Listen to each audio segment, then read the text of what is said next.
जब तक हमारे पुण्य हमारे साथ रहते हैं तब तक हम चाहे कोई भक्ति करें या ना करें, और चाहे कितने ही गलत कार्य करें, हम फिर भी सुखी नजर आते हैं। उनको संतान भी होती है, संपत्ति भी प्राप्त होती है, उनके कार्य भी अच्छे तरह चल रहे होते हैं और वो भक्ति भी नहीं कर रहे होते हैं, क्योंकि उनके पिछले पुण्य किसी जन्म के इतने अधिक हैं कि वो उनको खूब खर्च रहे हैं, खराब कर रहे हैं, और फिर भी वो समाप्त नहीं हो पा रही। और जब तक वो समाप्त नहीं होंगे तो परमात्मा का विधान है, जैसे कर्म करेगा वो फल उसको अवश्य मिलेंगे, चाहे बुरे कर रखे हैं चाहे अच्छे कर रखे हैं। जब तक हम परमेश्वर कबीर जी की शरण में नहीं आते, जब तक हम उस पाप नाशक बंदी छोड़ कबीर परमेश्वर की शरण में नहीं आते, तब तक हम दोनों ही कर्मों को भोगते हैं और तब तक हमारे दोनों अकाउंट ओपन रहते हैं, शुभ भी और अशुभ भी, पुण्य वाले भी और पाप वाले भी।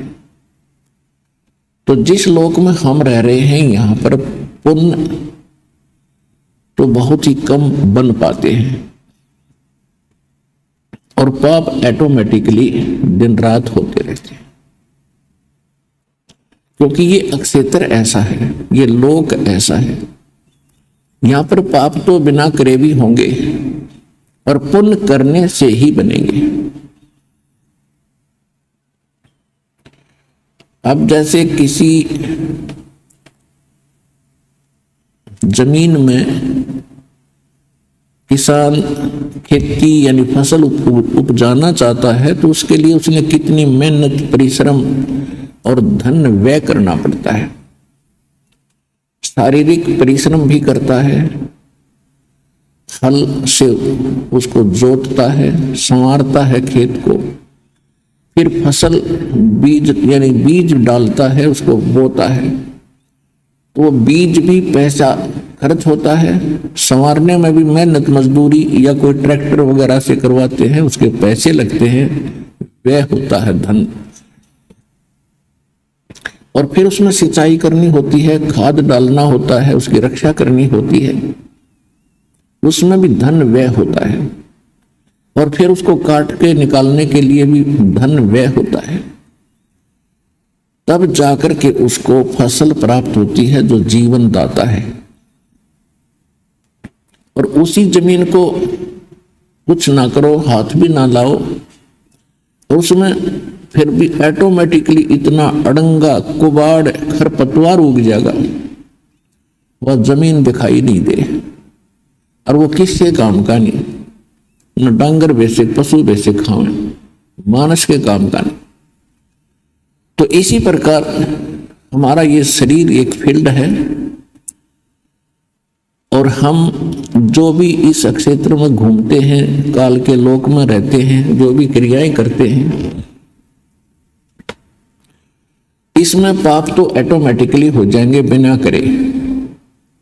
पृथ्वी ऊपर पग जो धारे, करोड़ जीव एक दिन में मारे। इतने सूक्ष्म प्राणी हैं, इसके जमीन पर उड़ रहे हैं, हवा में जमीन पर चिपके रहते हैं, कि करोड़ जीवों की हत्या करके ये प्राणी विश्राम लेता है। 70 ब्राह्मण की है हत्या, जो चौका तुम देवो नेता। रोज पोछा लगाते हो, चूल्हा चौका चलाते हो, उससे पहले लीपते हो, आजकल तो पोछा लगाया जाता है, उसमें 70 ब्राह्मण जैसी हत्या हो जाती है। अब ब्राह्मण को क्यों साथ लिया इस वाणी में? क्योंकि हमारे धर्मगुरु ये कहा करते थे कि एक ब्राह्मण, ब्राह्मण माने भक्त, की हत्या कर दी जाए तो करोड़ भी मंत्र जाप कर ले तो भी वो हत्या का पाप कटे नहीं। तो परमात्मा बता रहे हैं कि तुम जो साधना आप कर रहे हो वो साधना पाप नाशक है ही नहीं, थे लाख करोड़ के थे अरब मंत्र जाप कर लियो और तुम जैसे आप प्रतिदिन पोछा लगाते हो तो उसमें भी तुम्हारे कितने पाप लग जाते हैं। एक चूल्हे के स्थान पर चूल्हा चौका जो देते थे उस स्थान को लिपा करते थे डेली स्वच्छ बनाने के लिए। कहते हैं इतने से पोर्शन में 70 ब्राह्मण की है हत्या, जो चौका तुम देव नेता। और जिस सरोवर तालाब में तुम स्नान करने जाते हो तीर्थ समझकर या वैसे भी स्नान करते हो, ब्राह्मण शेष हत्या जो हुई 1000 ब्राह्मणों की हत्या होती है, जल स्नान करत हो सो उसमें ना जाने कितने सूक्ष्म जीव रगड़ रगड़ कर तुम मार डालते हो। हरी भांति पृथ्वी के रंगा अनंत कोट जीव उड़े विहंगा। और कहते तारक मंत्र कोट जपाई, ये जीव हंसा तुम्हारी उतरे नहीं। अपने आत्माओं आपको शंका ना हो जाए कि ये तो फिर हम भी कर रहे हैं और हमें भी ये पाप प्रतिदिन लग रहे हैं। हाँ ऐसा ही है, जब तक हम गुरु की शरण में नहीं आते तब तक हमारे दोनों अकाउंट ओपन होते हैं। और हमारे ऊपर एक और विशेष कानून लागू है, जैसे किसी ने ड्राइविंग लाइसेंस बनवा रखा है, चालक प्रमाण पत्र, और वो भी रोड पर गाड़ी चला रहा है ड्राइवर, उससे यदि कोई इत्तेफाक से दुर्घटना हो जाती है और किसी व्यक्ति की जान चली जाती है तो सबसे पहले जांच अधिकारी क्या करेगा, उसका लाइसेंस चेक करेगा कि ये चालक है भी कि नहीं, इसने जानबूझकर तो नहीं ठोक दी, अनजान हो ये। जब उसके पास चालक प्रमाण पत्र मिल जाएगा तो 90% वो व्यक्ति बरी हो जाता है कि ये अनजान नहीं है, दुर्घटना का कारण अन्य हो सकता है। वैसे तो 100% ही बरी हो जाता है वो। और जिसके पास चालक प्रमाण पत्र है नहीं और या है तो डुप्लीकेट है, तो उससे यदि ऐसी कोई दुर्घटना हो जाती है तो वो तो सीधा जेल जाता है, वो सीधा दंडित होता है। ठीक इसी प्रकार जब तक हम गुरु की शरण में नहीं आते, गुरुजी एक दीक्षा देते हैं, वो चालक प्रमाण पत्र आपका समझो। चालक प्रमाण पत्र उसको दिया जाता है, उसको पहले ट्रेंड किया जाता है, उसकी ट्राई ली जाती है, तब अधिकारी साइन करके देता है कि ये बिल्कुल ओके आदमी है, गाड़ी ठीक चला लेता है, ये जानबूझकर यानी ये दुर्घटना नहीं कर सकता, ड्राइवर बढ़िया हो गया। इसी प्रकार आप जी को पहले वो नियम पढ़ाए जाते हैं जो इस राम नाम की गाड़ी में को लेकर आप चलोगे शरीर को, उस सफर में आप किसी से दुर्घटना ना कर दे, जानबूझकर ना करो, तो वो सब नियम बताए जाते हैं, फाउल पॉइंट बताए जाते हैं, तब आपको दीक्षा दी जाती है। उसके पश्चात यदि फिर भी कोई दुर्घटना यानी कोई जीव हिंसा होती है तो फिर आपको उनका पाप नहीं लगेगा। जैसे खाली खेत में हल जोतता है, एक हलाई होती है 30-40 फुट चौड़ी और 200 फुट लंबा क्षेत्र 1 एकड़ का, 200 फुट लंबा 30-40 फुट चौड़ा। उसको हल जोतने के लिए हाली अपना एक स्थान बनाता है कि इसको पूरा करके फिर नेक्स्ट किले को, एकड़ को, उसके बाद ऐसे बढ़ता जाता है। उसमें कुछ पोर्शन सिलेक्ट करता है, उसको ऐसे बाता चारों तरफ से घुमा कर हल को, ऐसे ट्रैक्टर वाले भी करते हैं। एक हलाई यानी 20-30 फुट बाई 200 फुट में जो हल से प्रयत्न करता है, हाली कहते हैं 1000 कसाइयों जितना पाप उसको लगता है। एक हलाई और सेंसर कसाई, अब ये पाप उसको होता है। फिर उसको पुण्य भी होता है, क्योंकि जब वो फसल पकती है उसमें से दाने अपने आप जमीन पर गिरते हैं, उसको चींटी, पशु पक्षी और खाते हैं, तृप्त होते हैं। तो जब तक हम परमात्मा की शरण में नहीं आते और हम लाइसेंस नहीं बनवाते, यानी संत से दीक्षा नहीं लेते अधिकारी से, तब तक हमें दोनों ही अकाउंट, दोनों ही हमारे संग जो कर्म है, पुण्य और पाप, दोनों संग्रहित होते चले जाएंगे। हालांकि वो 1000 कसाइयों जितना पाप एक हलाई में ऋषि से सैकड़ों हलाई दिन में यानी वो करता है, तो वो सारे पाप कर्म में लिख दिए, और फिर उसकी फसल को खाकर जिन पशु पक्षियों ने दुआ दी वो पुण्य में आ गए ऑटोमेटिकली। जब हम परमात्मा की शरण में आ जाते हैं, फिर वो पाप हमारा नहीं लगेंगे जो हल जोतने में पहले लगते थे। या आप सफर करते हो अपने किसी काम वश, तो उसमें भी आपके पैरों के नीचे जीव मरते हैं, और जिस समय आप परमात्मा की शरण में आ जाते हो, फिर वो पाप आपके बैड अकाउंट में नहीं लिखे जाएंगे, क्योंकि परमात्मा का एक विधान है कि वो कुछ ऐसे कर्म हैं जो आपको करने ही पड़ेंगे। जैसे आप पोछा लगाते हो घर पे और वहां चींटी आ गई है या कोई अन्य जीव जंतु है, तो आपने उनको मारना उद्देश्य नहीं है, वो आपका अक्षेत्र है, आपको अलाउड है। और उसमें कोई अन्य व्यक्ति, कोई भी वस्तु आती है, कोई जीव आता है, तो वो नाजायज आया है वहां पर। क्योंकि जब हम परमात्मा की शरण में आ जाएंगे, उस समय परमात्मा आपका वकील, एडवोकेट का भी काम करेगा, और फिर आपको इन पापों से बाईपास करेगा। फिर परमात्मा के पास एक और पावर है, जब ही सतनाम हृदय धरो और भयो पाप को नाश, जैसे चिंगारी अग्नि की वाई पड़े पुराने घासे। अब जैसे, अब तो ये तो प्रोटेक्शन हो गया वर्तमान का, दीक्षा लेने के बाद का। आपके असंख्य जन्मों के इतने पाप इकट्ठे हुए पड़े हैं कि आप पर असंख्य युगों तक भी भोग के पूरे नहीं हो सकते, समाप्त नहीं हो सकते। क्योंकि जब तक हम परमेश्वर कबीर जी की शरण में नहीं आते, परम अक्षर ब्रह्म की शरण में नहीं आते हैं, परम संत के माध्यम से, नकली संत कबीर पंथियों से भी दीक्षा लेने से कोई लाभ नहीं होगा। वो डुप्लीकेट लाइसेंस बनाते हैं, दीक्षा देते हैं। तो तब तक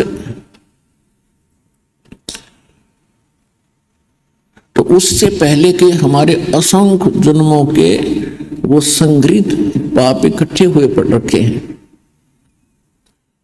और वो कभी भी आपसे पूर्ण नहीं हो सकते, जिस कारण से 84 लाख प्रकार की योनियों यानी प्राणियों के शरीरों में भी आप उनको भोग लेते हो तो भी शेष रह जाते हैं। उनको वो भी समाप्त करने जब हमने सतलोक चलना है, तो पापी आत्मा सतलोक नहीं जा सकती, पाप रहित होकर ही हम वहां जाएंगे।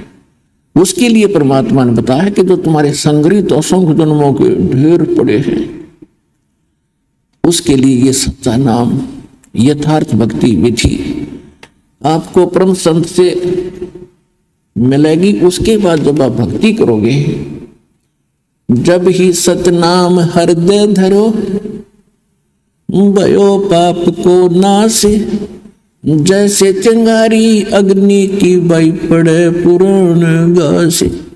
ये पुराना घास जो है आपके संचित कर्म पाप कर्म है, और 1000 टन सूखा घास पड़ा हो तो वो कितने क्षेत्र को कवर कर रखा है 1000 टन घास ने। और फिर उसमें एक माचिस की सीख लगा दी, तिल्ली जला के वह सारे ने फूक कर राख बना देगी, और फिर चलेगी तेज हवा, उस राख को कहीं की कहीं पटक मारेगी, वो फील्ड क्लियर हो गया।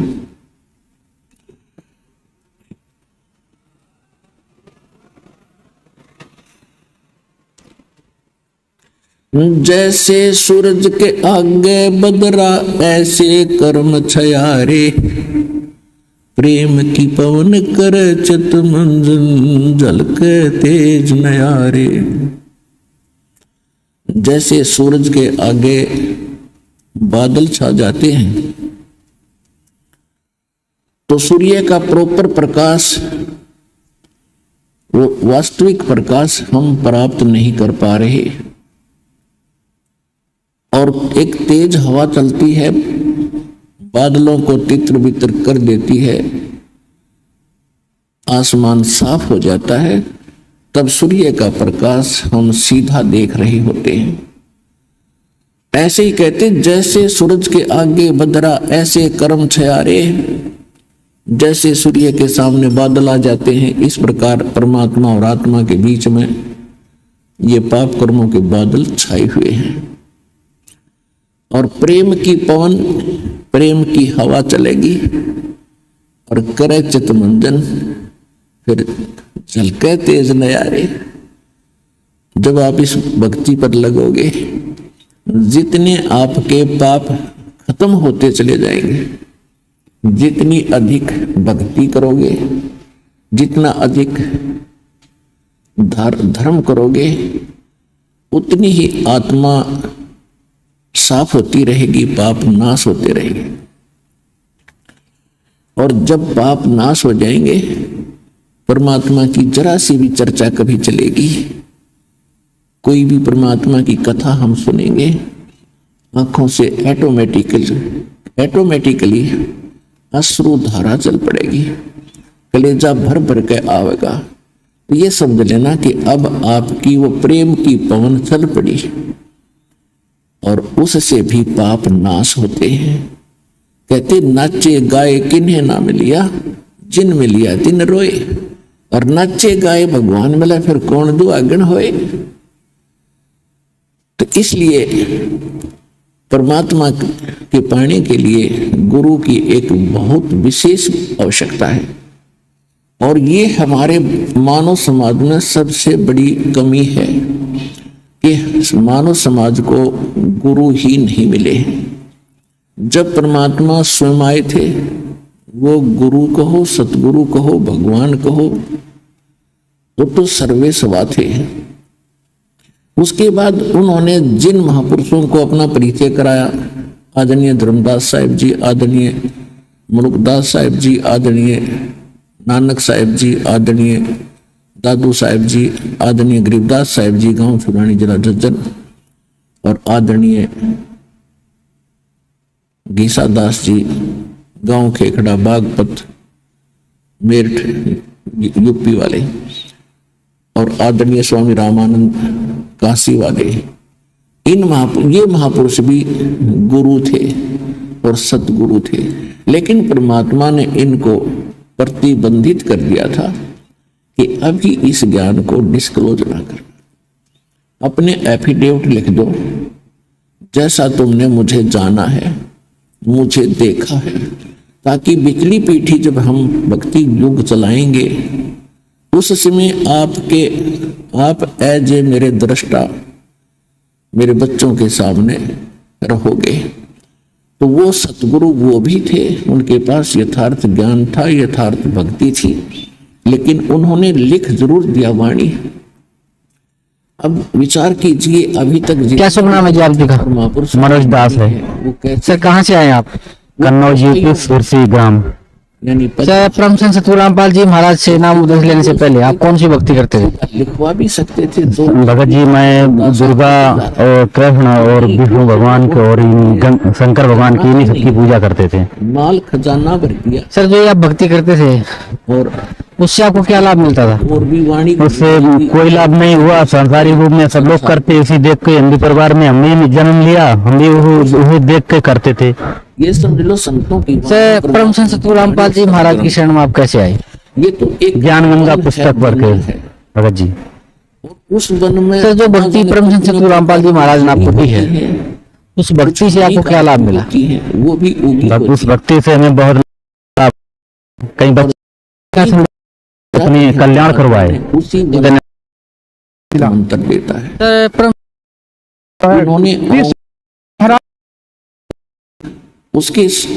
उन्होंने उसके साथ साथ भक्ति बनाए रखने के लिए, श्रद्धा बनाए रखने के लिए एक विकल्प दे दिया, वाणी का पाठ और धर्म भंडारे। तो ये धर्म भंडारे, वाणी का पाठ जब तक मूल मंत्र नहीं है, ये ऐसा समझो रोग काटने के लिए। जैसे कोई रोगी है और वो हॉस्पिटल में जाता है, डॉक्टर यानी सबसे पहले उसको, जो दीर्घ रोगी होता है, उसको ग्लूकोज लगाता है। ग्लूकोज पाप यानी रोग नाशक नहीं होती, वो केवल बॉडी को सपोर्ट देती है, उसके पानी को खत्म नहीं होने देती है, यानी उस कारण से उसकी डेथ नहीं होने देंगे, लेकिन रोग नहीं कटेगा। रोग काटने के लिए फिर इंजेक्शन और टेबलेट कैप्सूल वो भिन्न होते हैं। तो ग्लूकोज के साथ साथ से डॉक्टर वो भी देता है। तो उन महापुरुषों ने क्या किया कि ये धर्म भंडारे, जैसे हम आपको मंत्र देते हैं जाप करने के, ये तो कैप्सूल समझो, टैबलेट समझो और पीने की दवाई समझो, और जो साथ में आपसे यज्ञ हवन और ये भंडारे कराए जाते हैं, ये ग्लूकोज समझो। ये अनिवार्य है अब आपके लिए। सारे ही ट्रीटमेंट कंप्लीट कोर्स आपके लिए अनिवार्य है, क्योंकि आप इतने दीर्घ रोगी हो चुके हो, आपकी आत्मा इतनी पापों से ग्रस्त हो चुकी है, इतनी वीक हो गई है कि अब ये सभी कुछ करने से भी बहुत देर में आपका जो है रिकवरी होगी, बहुत समय लगेगा आपको ऊपर उठने में। और नहीं तो ये भक्ति नाश करते जीवन नाश हो ही रहा था। तो उन महापुरुषों ने ये काम कर दिए। परमात्मा की प्रेरणा थी, कोई गीता जी का पाठ करता था, कोई जपजी साहिब का पाठ करते थे, वाणी का पाठ करते थे, कोई वेदों के मंत्र, ओम भूर्भुवः स्वः युग सेलेक्ट कर लिया, यजुर्वेद अध्याय 36 का मंत्र 3 इसको बना दिया गायत्री मंत्र, ओम नाम जोड़ के। तो इस तरह की जो हम सदग्रंथों के की जो वाणी पढ़ा करते, उनसे हमारे ग्लूकोज लगा रहा। और फिर हम आगे जय गणेश देवा, हनुमान चालीसा, संतोषी माता की आरती, ये तो यूजलेस थी, कुछ भी लाभ नहीं होना था। सदग्रंथों के पठन पाठन से, स्वाध्याय करने से ज्ञान यज्ञ यानी ग्लूकोज का काम चलता लगा रहा। और जो भंडारे करते हैं ये भी ग्लूकोज है। और रोग काटने के जो मंत्र हैं वो उन्होंने दिए नहीं, इसलिए नहीं दिए कि ये अभी डिस्क्लोज नहीं करने थे। और उधर से ग्लूकोज लगा के चले गए नानक साहिब जी पूरे सिख समाज को। वो ग्लूकोज अब तक काम कर रहा है कि उनके अंदर आस्था है भगवान की। और ऐसे इन महापुरुषों से परमात्मा ने प्रेरणा कर कर आकर अपने भक्तों के लिए प्रेरणा करवा दी कि गीता का नित्य पाठ किया करो, वेद मंत्रों का जाप किया करो। तो इससे करने से ये ग्लूकोज इनका लगी रही। उधर से परमात्मा ने दया करी, वो 5 नाम की नमाज ये काल से लेकर आया हजरत मोहम्मद। तो वो नमाज क्या है, वो भी वाणी का पाठ है, वो भी एक ग्लूकोज ही लगी है, उस मूल मंत्र नहीं उनके पास। तो उससे क्या रहा कि मानव के हृदय में परमात्मा की तड़फ बनी रही और आत्मा जीवित रही भक्ति के सत्र में। भक्ति के लिए ये जीवित रही भक्ति इस आत्मा के अंदर, ये समझो। और अब इस दास को भेज दिया सर्जन बना के पूरा जानकार वैद्य बनाकर अब ग्लूकोज तो साथ चलेगी ही चलेगी, साथ में ये रोगनाशक कैप्सूल भी आपने खाने पड़ेंगे।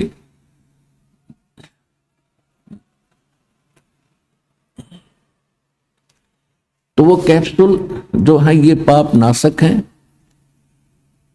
और ये जैसे आपको दीक्षा प्राप्त होगी तो भविष्य में जो आप अपने कर्तव्य कर्म जो स्वाभाविक कर्म है उनको करते हो, कोई मजदूर कस्सी से काम करता है, किसान खेत में काम करता है, दुकानदार दुकान पे करता है, नौकरी वाला नौकरी पे जाता है, या कोई झाड़ू लगाते हैं, तो ये काम तो हमारे करने हैं। हमने पहले ये भी पाप लिखे जाते एक ड्राइविंग लाइसेंस ना होने से, अब ये नहीं लिखे जाएंगे आपके। इच्छा कर मारे नहीं बिन इच्छा मर जावे, कह कबीर तास का फिर पाप नहीं लगावे। जान के नहीं मारे नो बैठा हो और चिट्ठी आएगी उसकी मार दी पकड़ के, यह चिट्ठी है जानबूझ के पैर टेक रखता हुआ जावे, नहीं। जितना संभव हो सके पैर बचाने की चेष्टा करें। और रास्ते में आप जा रहे हो, जैसे हम खासकर खेतों में देखते हैं, उसी रास्ते से चींटियां आती हैं और उसी रास्ते से मनुष्यों को जाना पड़ता है, तो कोशिश करें चिट्ठी पैर बचा बचा के रखे, और फिर भी कोई मर जाती है, आपका इच्छा मारना नहीं था, तो उसका पाप आपको नहीं लगेगा।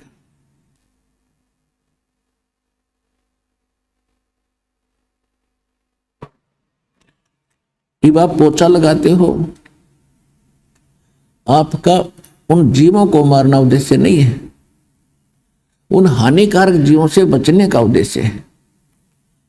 आपकी बॉडी में कोई डिफेक्ट होता है, कोई रोग लगता है, तो जीवाणु ही होते हैं वहां जो आपकी बॉडी को नाश करने पर तुले हुए होते हैं। उनके लिए जो गोली टैबलेट हम खाते हैं, औषधि खाते हैं, वो उन जीवाणुओं को ही मारती है।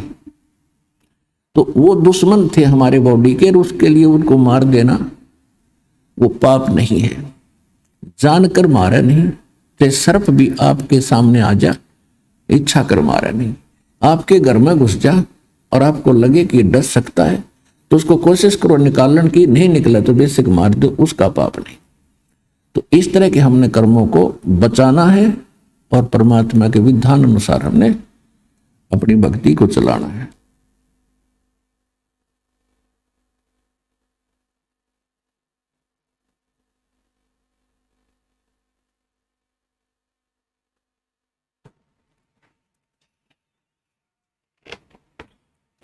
जब ही सतनाम हृदय धरो, अब रहे संचित कर्म, अब क्रियावान कर्म तो हमारे सुधर गए। शराब बीड़ी तंबाकू ये सब त्यागना पड़ेगा, क्योंकि जो हम और तो पाप करें थे, जैसे वो तो हुए थे अपने स्वाभाविक कर्मों से, और हम ये न्यारे पाप और करें थे, हुक्का पीना, तंबाकू सेवन करना, सिगरेट बीड़ी पीना, मदिरा मांस खाना, तंबाकू या भुक्की, सुल्फा गांजा पीना, भांग पीना, तो ये पाप और अलग से हैं, ये भयंकर पाप थे। ये भी हम पैरेलल कर रहे थे, तो ये सारे छूट गए, तो हम कितने पापों से बच गए। कहते हैं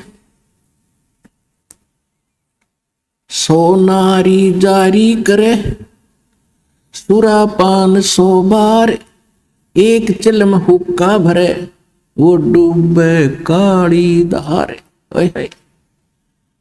पुणात्मा श्रीमद् भगवत गीता अध्याय नंबर 7 के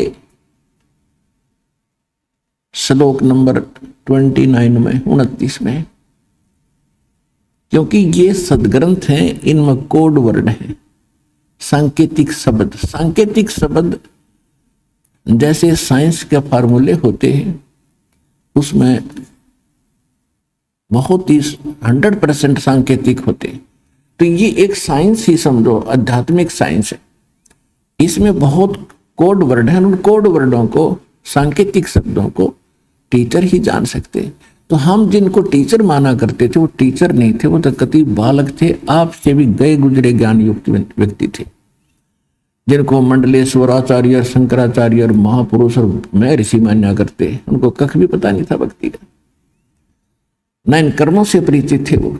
तो इसमें क्या बताया है कि एक हिंट दिया है कि जो व्यक्ति जरा मरण मोक्षाय यतन्ति ते माम आश्रित यतन्ति ते ब्रह्म तत्विदु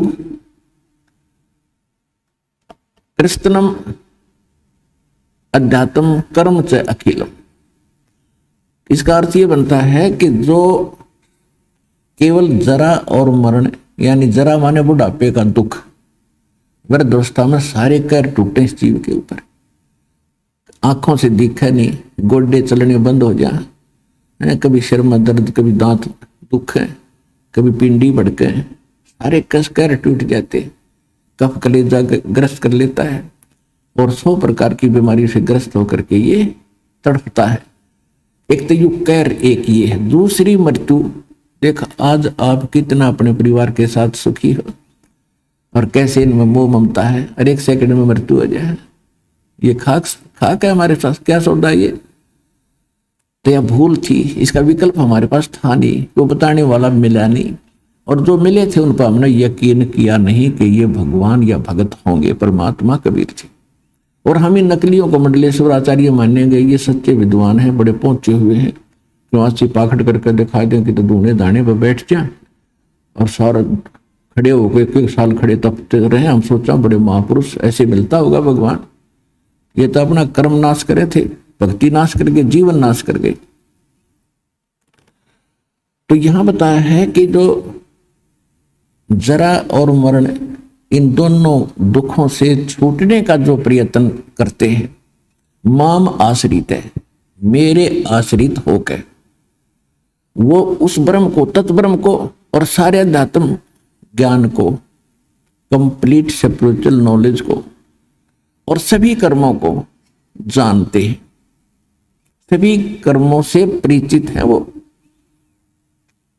अब माम आश्रित का अर्थ ये कहता है कि मैं जो ज्ञान दे रहा हूं, चौथे अध्याय के 32 और 34 में गीता ज्ञानदाता कहता है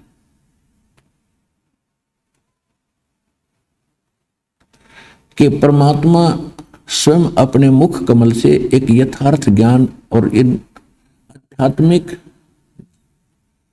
इन यज्ञों की यानी अनुष्ठानों की जानकारी विस्तार से बोलते हैं, बताते हैं, और उनके अनुसार अनुष्ठान करने से सभी पापों का नाश होता है। वो तत्व ज्ञान है, उसको मैं नहीं जानता, गीता ज्ञानदाता कहते।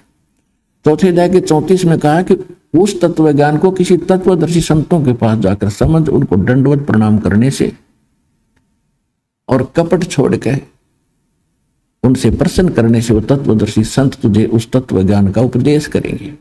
तो ये कहता माम आश्रित जरा मरण मोक्षाय यतन्ति माम आश्रित यतन्ति ते, जो मेरे इस ज्ञान का आश्रय कर लेता है और तत्वदर्शी संत की खोज कर लेता है, वो व्यक्ति जरा और मरण से ही छूटने के लिए प्रयत्न करता है। वो संसार की किसी वस्तु की इच्छा नहीं करता, क्योंकि वो उस तत्ब्रह्म से और सारे अध्यात्म मार्ग से और सभी कर्मों से परिचित हो जाता है। तो ये अब दास साहब बताने जा रहा है आज कि ये एक और पाप हम साथ करा करते। कहते हैं 100 नारी जारी करे और सुरापान 100 बार, एक जन्म हुक्का भरे वो डूबे काड़ी दहार। ये सुख संवेद बता रहा हूं जो गॉड गिवन कबीर भगवान का दिया हुआ आदरणीय गरीबदास साहिब जी को दिया, जो उन्होंने पहले बोल रखा था कि 12वें पंथ के प्रवर्तक द्वारा संवत 1774 में उसका जन्म होगा, उसके द्वारा मेरी महिमा की वाणी पुनः प्रकट की जाएगी। क्योंकि बीच में जो परमात्मा स्वयं बोल कर गए थे 600 वर्ष पहले कबीर सागर में, कुछ इन कबीर पंथी नकली कबीर पंथियों ने उसमें घुसपैठ कर दी थी। उसकी पूर्ति के लिए परमात्मा ने वो जो का त्यों ज्ञान पुनः अपनी प्यारी आत्मा आदरणीय गरीबदास साहिब जी को फिर दिया। उस सूक्ष्म वेद को जो दास अब आपको सुना रहा है। सोनारी जारी करे और सुरापान 100 बार, ओए होए, एक चिलम हुक्का भरे वो डूबे कारी धार। एक हुक्का भर के देने वाले को, यानी तमाकू सेवन करने वाले का सहयोग देने वाले को कितना पाप लगेगा। पीने वाले का तो बेड़ा गर्क होगा, उसमें सहयोग देने वाले को कितना पाप लग रहा है, ये सूक्ष्म वेद बता रहा है।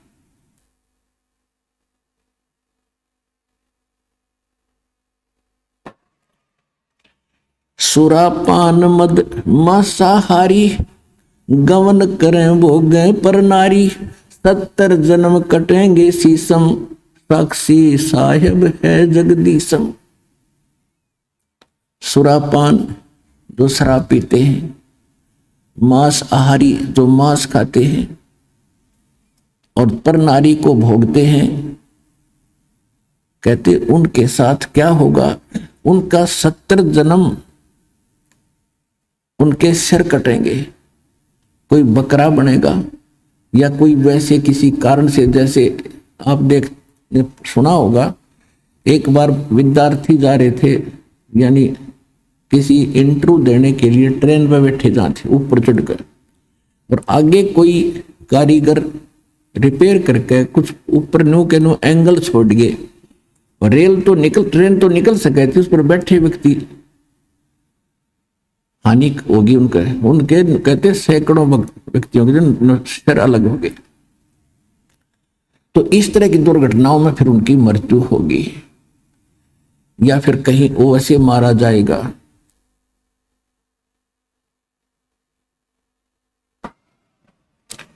कभी बकरा कभी मुर्गा बनेगा, कभी जोटा भैंस बनेगा, कसाई काटेंगे। तो कहने का भाव यह है कि सुरापान मदमांसाहारी और गवन करे भोगे पर नारी। 70 जन्म कटेंगे शीशम, साक्षी साहिब है जगदीश। गरीबदास जी कहते हैं, मैं अपने जगदीश कबीर भगवान की को साक्षी रख के कह रहा हूं कि ऐसे पाप करनियों को ये दंड मिलेगा। पर द्वारा स्त्री का खोले, 70 जन्म अंधा हो डोले। एक पर नारी के साथ गमन करने का, विलास करने का कितना पाप बताया है कि 70 जन्म वो अंधे की योनि पाओगा, चाहे मनुष्य बन के या गधा बन के या कुत्ता या सूअर बन के। पर द्वारा स्त्री का खोले, 70 जन्म अंधा हो डोले। ओए होए, मदरा पीवे कड़वा पानी, 70 जन्म समान के जानी। ओए, एक बार शराब पीता है तो 70 जन्म कंटिन्यू कुत्ते की योनि में जाओगा एक बार। और जिसने बोतल की बोतल खाली कर रखी है उसका तो पता नहीं 1000 जन्म हो गएगा, 2000 जन्म कुत्ते के, और कुत्ते का जन्म तो एक बतेरा। अब तो अफलातून पी के घुटी लाकर शराब की और टीटी पाक जाए, और पत्नी रोवा खड़ी खड़ी कि ये रोटी खाली ना मरेगा। वह थाली लेकर जाएगी, रोटी खा लो, और वो मारेगा ठोकर तो रह जा। वो पड़ेगी सारा दूर जाके पड़ेगा भोजन, और फिर उस दुष्ट आत्मा के साथ क्या होगा, कुत्ता बन के क्या खाएगा। जब तो ठोकर मारा था थालियों के, कुत्ता बनेगा, और फिर भूख लगेगी, सारी रात भौंकेगा, गली में पड़ेगा गर्मी सर्दी में। सुबह उठते ही कहाँ जाता है कुत्ता, रसोई में। मैं कहा उसने भोजन की, ऐसे ऐसे कर कर सीधा जाएगा जैसे कोई टोकनी है, कोई नहीं, कोई भूख लग रही डट्टा जाना। अब वहां रसोई में अब कौन पढ़ दे उसको, मूर्ख को। कोई देख लेगा घर का सदस्य, पहले उसको करेगा तो पर वो कानों पर घटाड़ा करे, भूख लग रही जोर की, सीधा ही चल पड़ता वो। फिर उठा कर लठ उसके कड़े में ठोकेगा कमर में, फिर ट्या ट्या ट्या करता जाएगा गली में।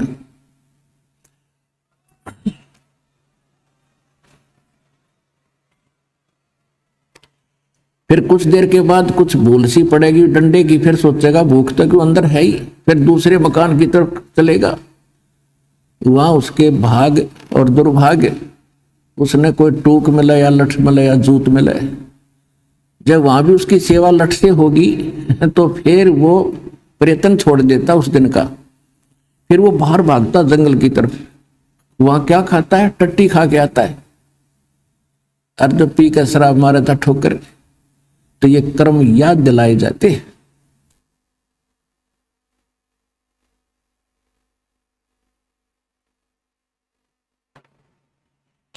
मदरा पीवे कड़ुआ पानी, 70 जन्म समान के जानी।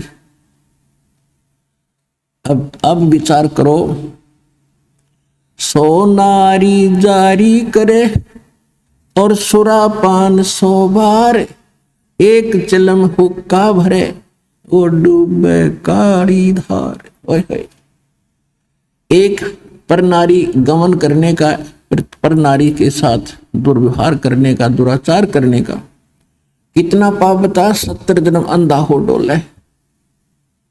और मांस खाने वाले का सुरापान मदमाशा हारी, और गमन कर्म हो गए नर नारी। पर नारी 70 जन्म कटेंगे शीशम, और साक्षी साहिब है जगदीश। इन सभी पापों को जोड़ दे। शराब पीने वाले को जो 70 जन्म कुत्ते का भोगेगा एक बार पीने से, और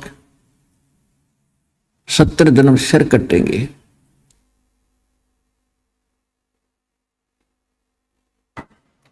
इन सभी पापों को एक बार ऐसे करने से ये पाप है, तो कहते सुरा 100 नारी जारी करे। वो कितना पाप हो गया? एक बार करने से 70 जन्म अंधा हो, तो 100 गुण 100 से जोड़ दो 7000 बार, यानी इतना 100 गुना पाप किसको लगेगा? जो केवल धूम्रपान करने वाले का सहयोग देगा। सुरापान 100 नारी जारी करे, सुरापान 100 बार, और एक चिलम हुक्का भरे वो डूबे काली धार। तो इसलिए इस तम्बाकू सेवन में और घना पाप है।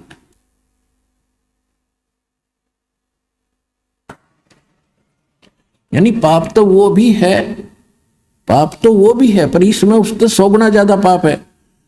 और पाप तो सारे ही है, विष तो विष ही है, तो कुछ तेज है, कोई थोड़ा कम है, तो विष को सेवन हमने करना ही ना चाहिए था। अब आदरणीय गरीबदास साहिब जी यही उपदेश दिया करते थे। एक समय वो अपने घोड़े पर सवार होकर और किसी कार्यवश जा रहे थे किसी दूसरे गांव में, और उस गांव से किसी खेतों से गुजर रहे थे, तो गरीबदास जी का घोड़ा वहां जाकर के रास्ता छोड़ के और खेतों के अंदर से चल पड़ा, दूसरी साइड से, यानी कुमार्ग पे। फसल टूटने लगी। गरीबदास जी रोकने की चेष्टा कर रहे थे, घोड़ा रुक नहीं रहा था। वहां पर रखवाले थे, खेती के आसपास के 8-10 इकट्ठे बैठे थे। वो लेकर लठ और चले, और घोड़े के और उस गरीबदास जी का मारन लग गए। अगर इसका दिमाग खराब हो गया, घोड़ा की हो गया तो चौधरी पा किया, और यो भी नहीं देखता हमारी फसल तोड़ दी, मुश्किल से तो तैयार करी है, मेहनत की मजदूरी शरीय। ऐसे बोलते हुए कि तेरा दिमाग खराब हो गया, तेरे सेट करते हैं हरामजादे, ये कर दिया वो कर दिया, मारने के लिए कि तू हमारी फसल के बीचों बीच घोड़ा ले जा रहा है।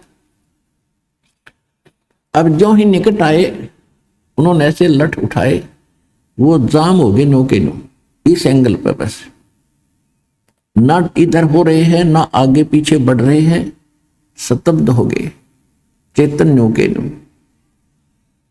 तो इस बात से वो समझ गए कि ये आम व्यक्ति नहीं है।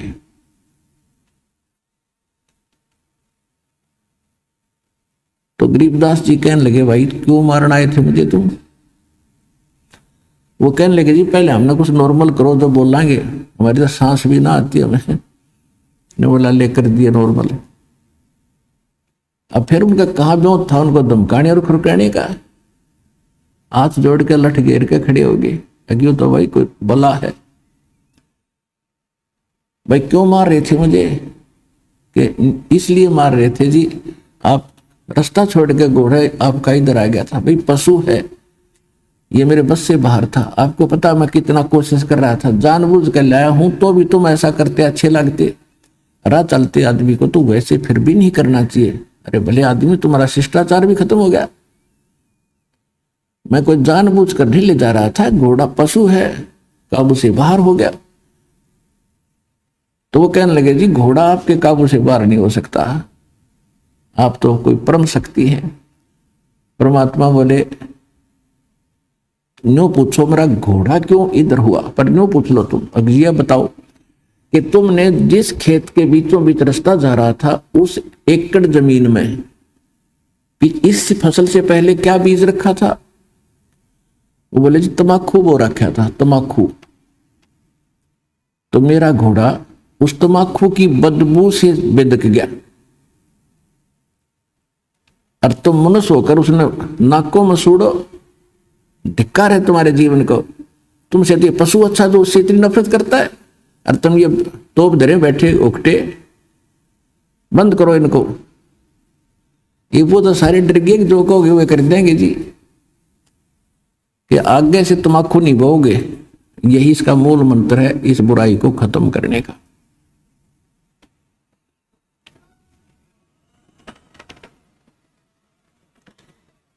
अब जब तो नहा भर ली, भाई बाबा जी है, कोई तगड़ी शक्ति युक्त व्यक्ति है, ठीक है जी, जैसे आप कहोगे वैसे ही कर लेंगे। और जब वो न सोची रख गया तो वो चले गए।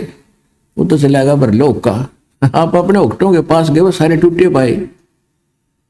वो हुक्के कई कई टूक हो रहे उनके टुकड़े। तो उन्होंने गांव में आके बताई।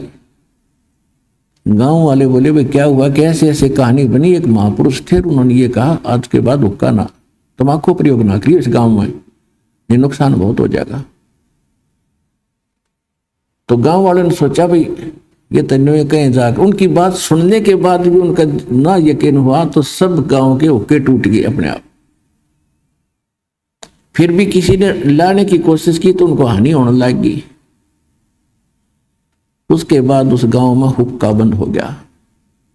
या जींद के पास एक गांव है, मेरा नाम याद कोई नहीं, भूल गया उसको। उस गांव में आज कोई खेड़ी खेड़ी गांव है जींद के पास, उसमें आज तक भी हुक्का प्रयोग नहीं करते। तो कहने का भाव यह पुण्यात्माओं, उन महापुरुषों ने हमें यह शिक्षा दी है और ये उनके ऊपर रहम किया, उस पाप से मुक्त कर गए, वो उनकी पीढ़ी भी बचा दी इस पाप से। बाकी मोक्ष तो बहुत दूर की बात है, इतना पाप भी हल्का ही हुआ एक तम्बाकू पीने से, ऐसा चलो।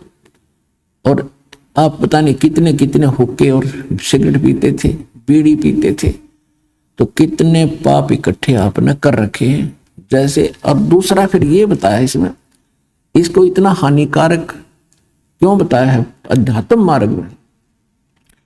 जैसे परमात्मा को पाने के लिए हमारी सुषुम्न नाड़ी खुलनी चाहिए। ये इला है और ये पिंगला, राइट को इड़ा कहते हैं, लेफ्ट को पिंगला, यानी श्वास दो चलती है। और इन ये आगे जाकर के इनके बीच में एक तीसरा एक सुराख है, बिल्कुल सुई की नोक टिके ऐसा होता है वो तीसरा, उसको सुषुम्ना नाड़ी कहते हैं, सुषुम्न द्वार है वो। और जब हम हुक्का पीते हैं, सिगरेट तम्बाकू प्रयोग करते हैं, तो वो सबसे पहले उस रास्ते को बंद करता है जिससे हमें भगवान पाना है। तो सबसे बड़ा हानिकारक इस मनुष्य जीवन के लिए, मनुष्य मानव जीवन के लिए इस तम्बाकू को इसलिए भी एक सबसे दुश्मन बताया है, सबसे भयंकर शत्रु बताया है। इसका तो आस पास भी कोई पी रहा है उसके पास भी नहीं बैठना चाहिए, ऐसा बताया।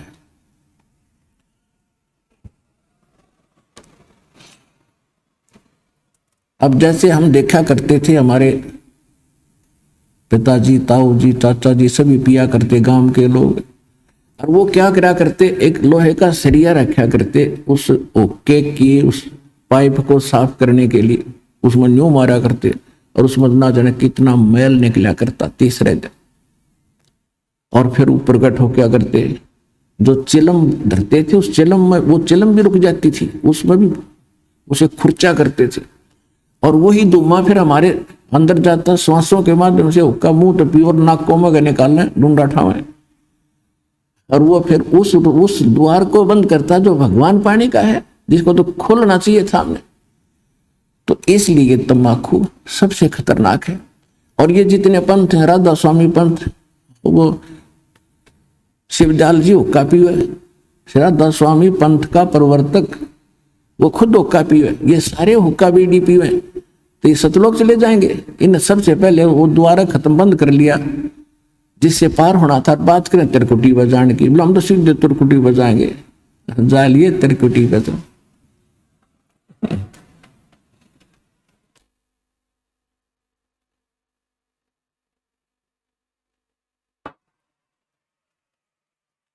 तो अपने आत्माओं, इन बुराइयों से सबसे पहले आपको बचाया जाता है, जिससे आपके कितने पाप खत्म हो गए। सतगुरु के उपदेश का लाया एक विचार, जय सतगुरु मिलते नहीं हम जाते नरक द्वार। नरक द्वार में दूत सब फिर करते खेचा तान, उनसे कभू ना छूटता फिर फिरता चारों खानी। चार खानी में भरमता कभू न लगता पार, सो फेरा सब मिट गया मेरे सतगुरु के उपकार।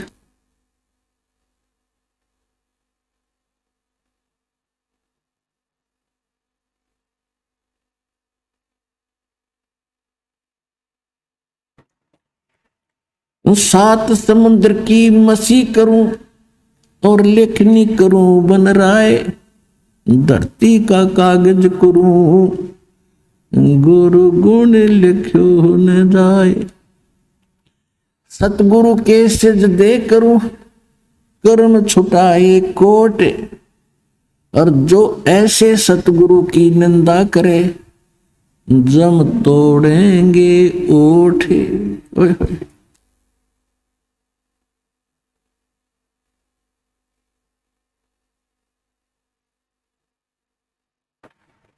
अब कहते हैं सतगुरु के सजदा करूं, यानी कुर्बान जाऊं ऐसे महापुरुष पर, जिसने हमारे करोड़ों पापों से छुटकारा करा दिया, करोड़ों पाप छुटवा दिए, बचा दिए उन पापों से।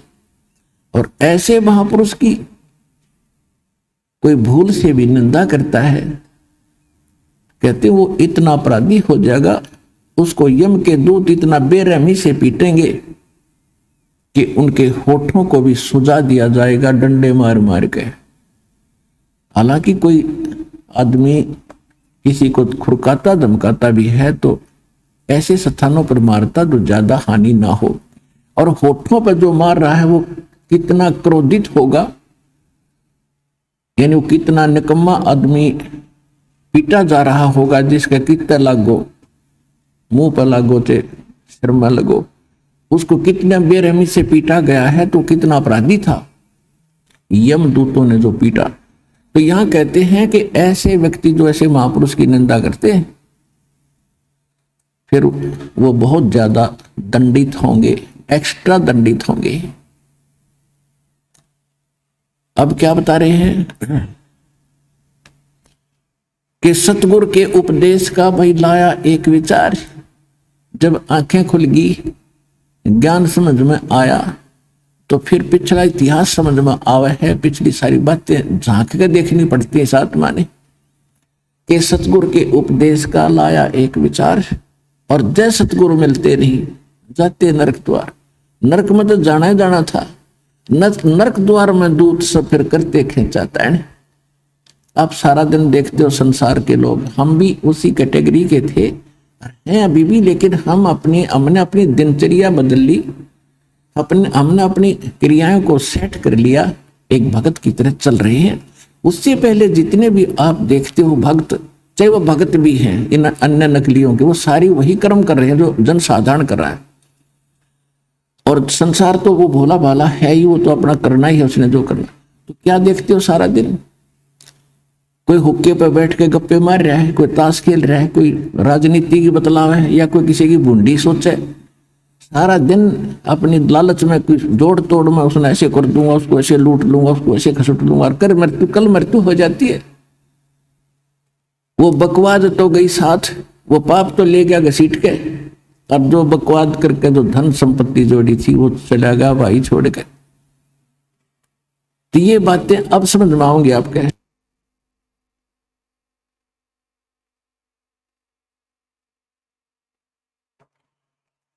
अब क्या कहते हैं कि सतगुरु के उपदेश का भी लाया एक विचार, और जय सतगुरु मिलते नहीं हम जाते नरक द्वार। अब जब यहां से ये अपराधी लोग जाते हैं, चाहे को प्रधानमंत्री है पूरी पृथ्वी का, राष्ट्रपति है, चाहे सारी पृथ्वी का, और जब तक उसके पुण्य है तब तक वो पद प्राप्त है।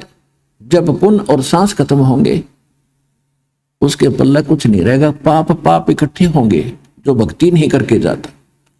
फिर उसकी बाजू पकड़ के ले जाते हैं यमदूत और धर्मराज के सामने पेश करके, और फिर उसका अकाउंट तो कैलकुलेटेड मिलता है, क्योंकि एक डेली की आपकी जो भी दिनचर्या है, एक एक सेकंड का वहां फैक्स हो रहे हैं आपके सब। जैसी सोच भी रखते हो वो भी आपके अकाउंट में डिपॉजिट हो रही है, डेली कॉपी जा रही है सेकंड की।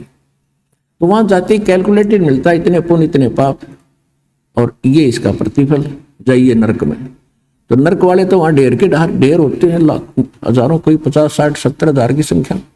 तो उनको यम के दूत आदेश होते ही उस न्यायाधीश का, डांगरों ने जैसे पशु घेरा करें, फाटक में रोक क्या करें, चारों तरफ से घेर लेते। 12 करोड़ है वो यम के दूत, और उनको ले चलते हैं। चलो अब नरक के निकट जाते हैं ना आगे वाले, और वहां हाहाकार मची हुई है, ओए होए बुरा हाल। तो वापस भागते हैं, और पीछे तो वो लठ मारे सीधा कितने लाग गए उनके सूक्ष्म शरीर में। ये मरता नहीं प्राणी, पर पीड़ा बहुत होती है, और उनको जबरदस्ती उसमें ठोक कर फाटक बंद कर देते हैं। अब वहां खेचा ताने वो यम के दूत पाछत कुटे, वो वापस बाजे, तो वह खेचा ताने और भयंकर दुख। कहते 4 खाने नरक द्वार में दूत सब वहां करते खेचा तान, और उनसे फिर कबूल नहीं छूटता। उसके बाद फिरता 4 खानी, यानी 4 प्रकार से जीव उत्पन्न होते हैं। उनके 4 विभागों में बांटा, 4 उनके पार्ट बनाए हैं। जैसे कोई जेर से उत्पन्न होते हैं, जैसे मनुष्य कुछ अंडे से उत्पन्न होते हैं, इस प्रकार से कोई अपने आप सवतत उत्पन्न हो जाते हैं, जैसे डोरा सुरसी या अमीबा वगैरह। इस तरह 4 विभागों में बांटा गया है कि 4 प्रकार से उत्पत्ति होने वाले इन सभी प्राणियों के शरीरों में हमने जाना पड़ता। जब सतगुरु ना मिलते, नकली गुरुओं से लिया हुआ नाम भी सहयोग नहीं देगा। नरक द्वार में दूत सब करते खेचा तान, उनसे कबू ना छूटता फिर फिरता 4 खान। 4 खानी में भ्रमता फिर कबू न लगता पार, सो फेरा सब मिट गया मेरे सतगुरु के उपकार। होय होय। कहते इतने पापों से, इतने दुखों से परमात्मा उस सच्चे सतगुरु ने बाईपास निकाल दिया मेरे को। और ऐसे सतगुरु की 7 समुद्र की मसी करूं, और लेखनी करूं बन राय, धरती का कागज करूं, गुरु गुण लिख्यो न जाए।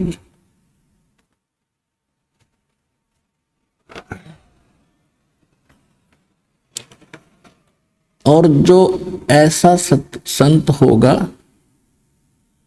वो या तो स्वयं परमात्मा ही होते हैं, कबीर परमेश्वर आए थे, या फिर उनका विशेष कृपा पात्र, उनका कोई दास गुलाम होगा जिस पे उस परमेश्वर की विशेष रजा होगी, वही इन बुराइयों से छुटा सकता है।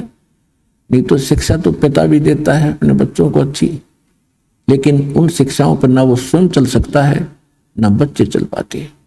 तो यहां हमारे साथ भगवान साथ होगा। परमात्मा के सहयोग से जीव उसकी आड़ में, उसकी ओट में हमारी भक्ति भी चलेगी, पापों से बच सकते। जैसे हम जोत जगाते हैं, हवा तेज चलती हो तो बुझा देगी वो। उस हवा से ओट करने के लिए उसके ऊपर कोई वस्तु रखती शीशे की, तो वो ज्योत भी जलेगी, चांदना भी करेगी और वो बुझेगी नहीं। तो परमात्मा की शरण इस जीव को इसलिए चाहिए, ये बुराइयों से बचावेगा और आपकी भक्ति भी बढ़ावेगा।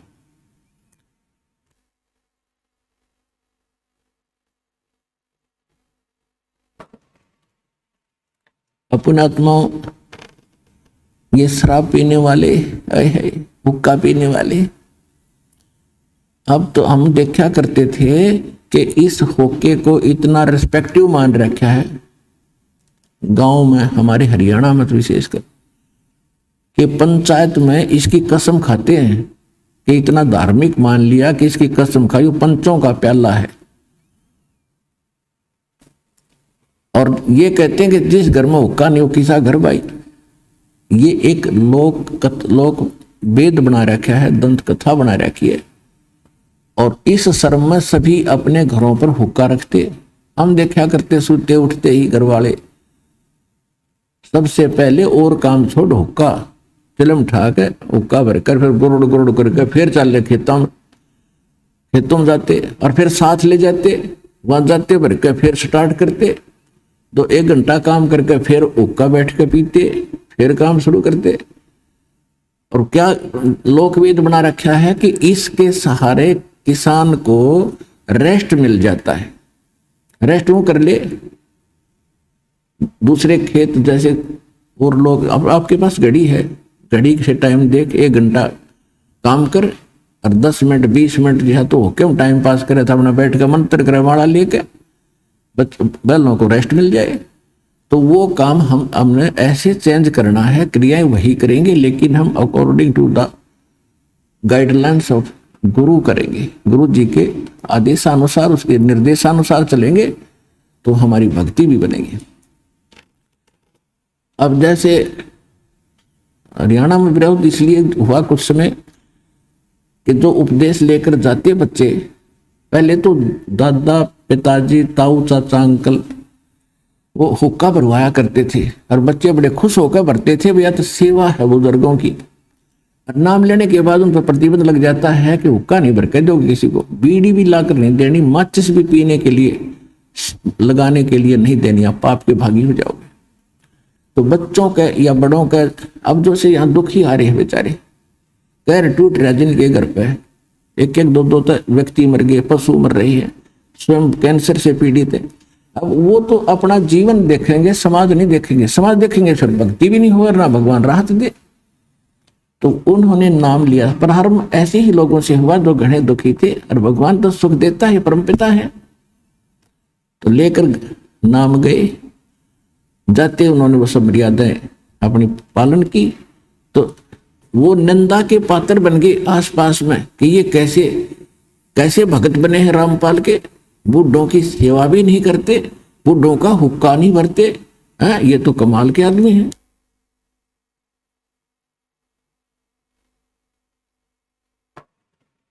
ऐसा निकम्मा है वो, तो ऐसी शिक्षा देता है बच्चों को, बूढ़ों की सेवा से बंद कराता है। बुढ़ों की सेवा ये विष खवाने से नहीं होती। बुढ़ों की सेवा करो, उनके पैर दबावे, उनका सिर मालिश करे, तो उनको चाय पिलावे, दूध पिलावे, कपड़े धो दे, ये जहर खवाना जरूरी है बुढ़ों की सेवा। तो जिस कारण से, क्योंकि उनको ज्ञान नहीं, और जो भक्त ये ज्ञान सुनकर जाता है उसको तो घड़ी दूर तक का दिखाई देता, भविष्य का भी दिखाई देता, तो वो फिर सहयोग नहीं करता। इसलिए जगत और भगत में हमेशा ही ये एक झगड़ा रहा है।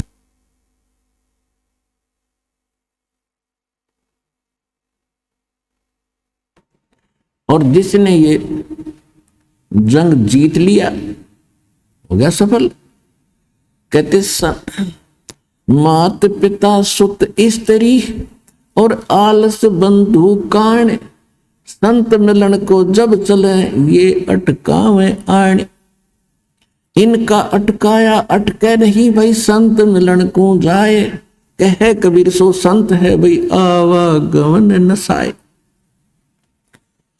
मात पिता जैसे छोटे बच्चे हैं, मात पिता उनके लिए बाधक होते हैं जिनको ज्ञान नहीं, और बच्चों को जल्दी शीघ्र ये ज्ञान होता है।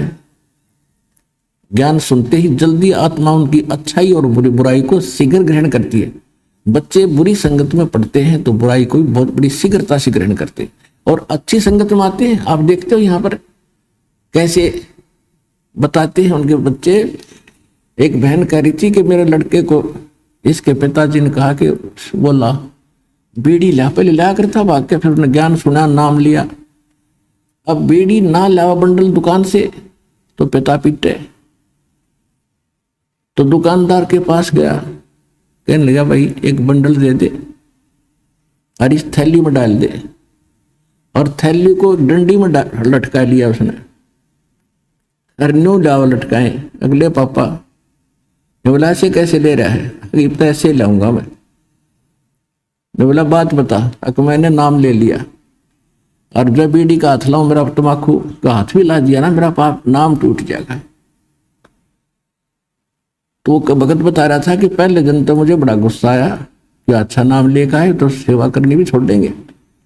फिर मैंने सोचने पे विवश होना पड़ा कि ये बच्चा कितनी अच्छी शिक्षा ग्रहण करके आया है कि बुराई के निकट भी नहीं जाएगा।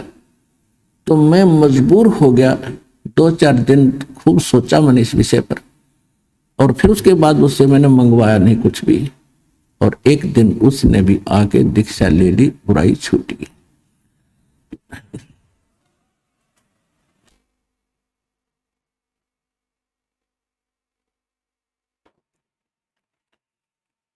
अब क्या कहते हैं गांव वाले, जिनको ज्ञान नहीं वो गांव वाले चाहे शहर वाले एक जैसे होते हैं। कहते हैं भाई यह भी कोई सेवा है, वो कद पीने की चीज होती है, ये तो पीना चाहिए, पिलाना चाहिए, इससे इज्जत बनती है। नहीं, एक सिगरेट या बीड़ी तम्बाकू हुक्का पीने वाला जिस कमरे में बैठा है, हुक्का पीवा तम्बाकू छोड़े और पूरे वातावरण को खराब कर देता है। वहां उसके पोता पोती बेटा बेटी सो रहे होते हैं या बैठे हैं, घूम रहे होते हैं, उनको भी अपराधी बना रहा है, उनको भी हानि पहुंचा रहा है वो व्यक्ति, उनके भी फेफड़े दुर्बल कर रहा है। और अब जैसे एक भक्त ने यहाँ ज्ञान सुन के गया, जैसे कहते हैं ना तो पीने की चीज होती है। अब जैसे खुद पिताजी या दादाजी हुक्का पी रहा है या बीड़ी सिगरेट पी रहा है, और छोटे बच्चे को, बच्चा भी उसकी नकल करता। कभी हमने देखा जैसे हुक्के का मुंह लाकर गुड़ गुड़ करते थे, छोटे बच्चे नकल करते हैं बच्चे तो बड़ों की, तो फिर उसको धमकाते थे खबरदार पिया है इसी बुरी चीज है, इसको ना पीना आग से, आगे से कोई बात है, खुद पी रहा है और उसने नटे, तो कैसे बात बनेगी। और यदि ऐसी अच्छी वस्तु है तम्बाकू और हुक्का, तो क्या अपने पुत्र बेटा ने, बेटी ने, पोतियों ने पिला उनको सबको। अगर तू इसको इतना अच्छे मानता है, एक अच्छी वस्तु मानता है, तो पिला। नहीं, एक बुजुर्ग यानी घर का सदस्य अपने छोटे पोते को, पोती को, बेटे या बेटी को दूध पिलाता है और वो थोड़ा सा पी के छोड़ देता है, तो उसको बार बार पिलाता, और पी बेटा, थोड़ा सा पी, देख थोड़ा सा रहेगा, पी ले सारा। अब वो उसको जबरदस्ती पिलाता है क्योंकि वो बहुत लाभदायक वस्तु है, और हुक्के न डांटे और खुद पीवे, और फिर नौकर रामपाल छुटवा है, इसलिए वो तो निकम्मा आदमी है। तो प्या उस बेटे ने जैसे दूध प्यावा था बढ़िया माने, तो पिला पोते और पोती ने भी हंगे तो तम्बाकू। तो इस प्रकार ये बुराई अब छूटेगी। ऐसे ही यह घर करी थी धीरे धीरे। अब जैसे जो कबीले, जो मजहब या कोई परिवार, हिंदू है चाहे मुसलमान, सिख है, ईसाई, जो मांसाहारी है, तो उनके बच्चे जन्म से ही देख रहे हैं कि ये मांस खाना उनके लिए एक गाजर मूली होगी।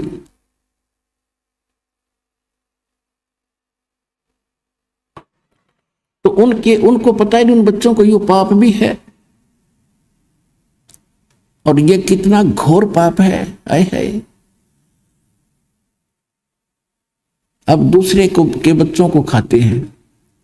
बकरे या बकरी किसी के माँ बाप होते हैं, यदि आप अपने बच्चों को, अपने माता पिता को ऐसे काट के दिखाओ जैसा दर्द आपने हो ऐसा जान बिराने, तो इन बातों से फिर ज्ञान होता। जैसे एक भगत बता रहा था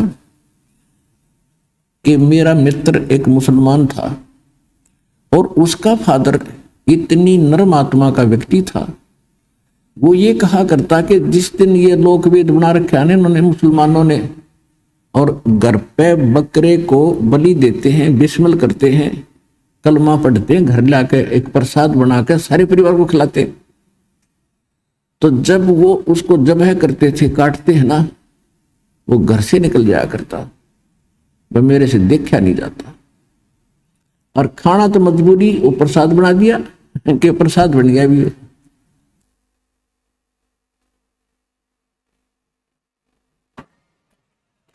और क्या लोकवेद बना रखा है इन मुल्ला और काजियों ने कि हम बकरे को बेरहमी से नहीं मारते। हिंदू लोग तो झटके से मारते हैं, वो तो बेरहमी से मारते। हम बकरा काटते हैं या गाय काटते हैं, हम भगवान का कलमा पढ़ते हैं, मंत्र जाप करते हैं, और उसके पढ़ने से उस बकरे की आत्मा तो स्वर्ग चली जाती है और ये मांस प्रसाद बन जाता है। ऐसा लोक वेद बना रखे।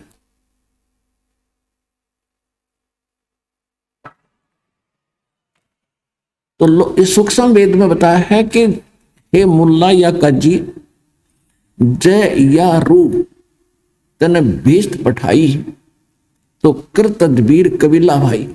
ओए होए, यदि आपके इस फार्मूले से इस बकरे की आत्मा को यदि स्वर्ग मिल जाता, भीष्ट मिलती है, तो भाई अपने परिवार के सदस्य ने भेज कर दिखा दे, इस तरह से कलमा पढ़ कर नाड़ काट के गर्दन काट दे, जब जानो तेरे फार्मूला सही है।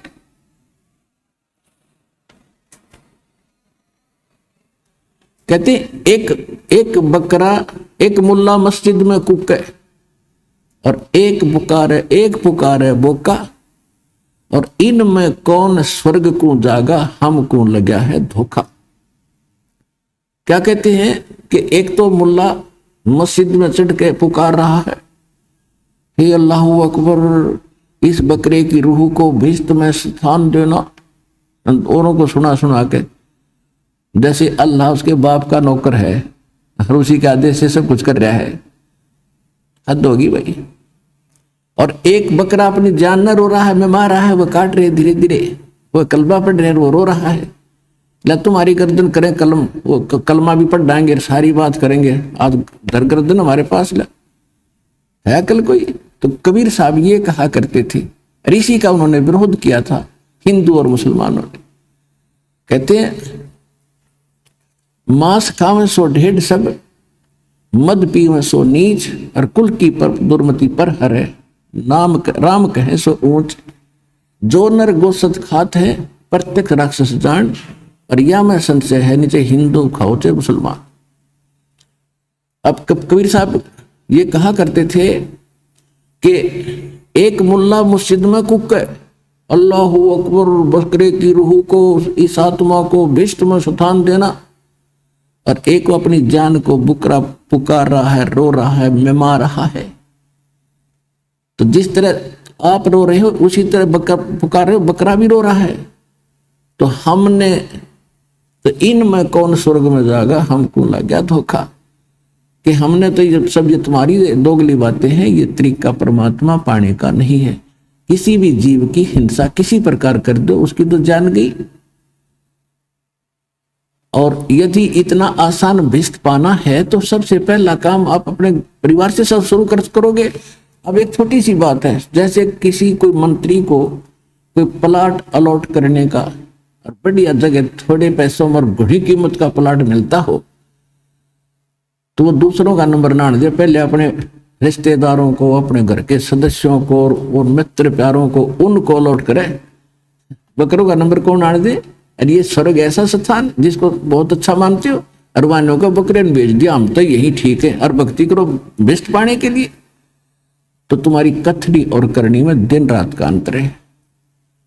तो इस प्रकार हमने ये मांस आहार करना नहीं चाहिए, ये पाप, महापाप।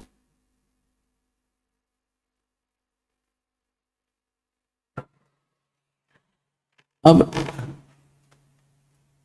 अब ये शराब पीने वाले हाय हाय, यहाँ कम से कम भी ये जितने तकरीबन सभी 90% वो भक्त हैं जो लगभग ये सभी विकार किया करते थे, और आज परमात्मा की कृपा से, उनके आशीर्वाद प्रसाद से आत्मा को नफरत होगी, ग्लानि होगी ऐसे घिनौने कर्मों से, रिश्वतखोरी से, चोरी और जारी से, और ये मांस आहार, सुरापान, भांग, तंबाकू, सुल्फा, गांजा, ये सारी भुक्की वगैरह सब त्याग दी, क्योंकि ये नर आहार नहीं, ये राक्षसों का आहार है।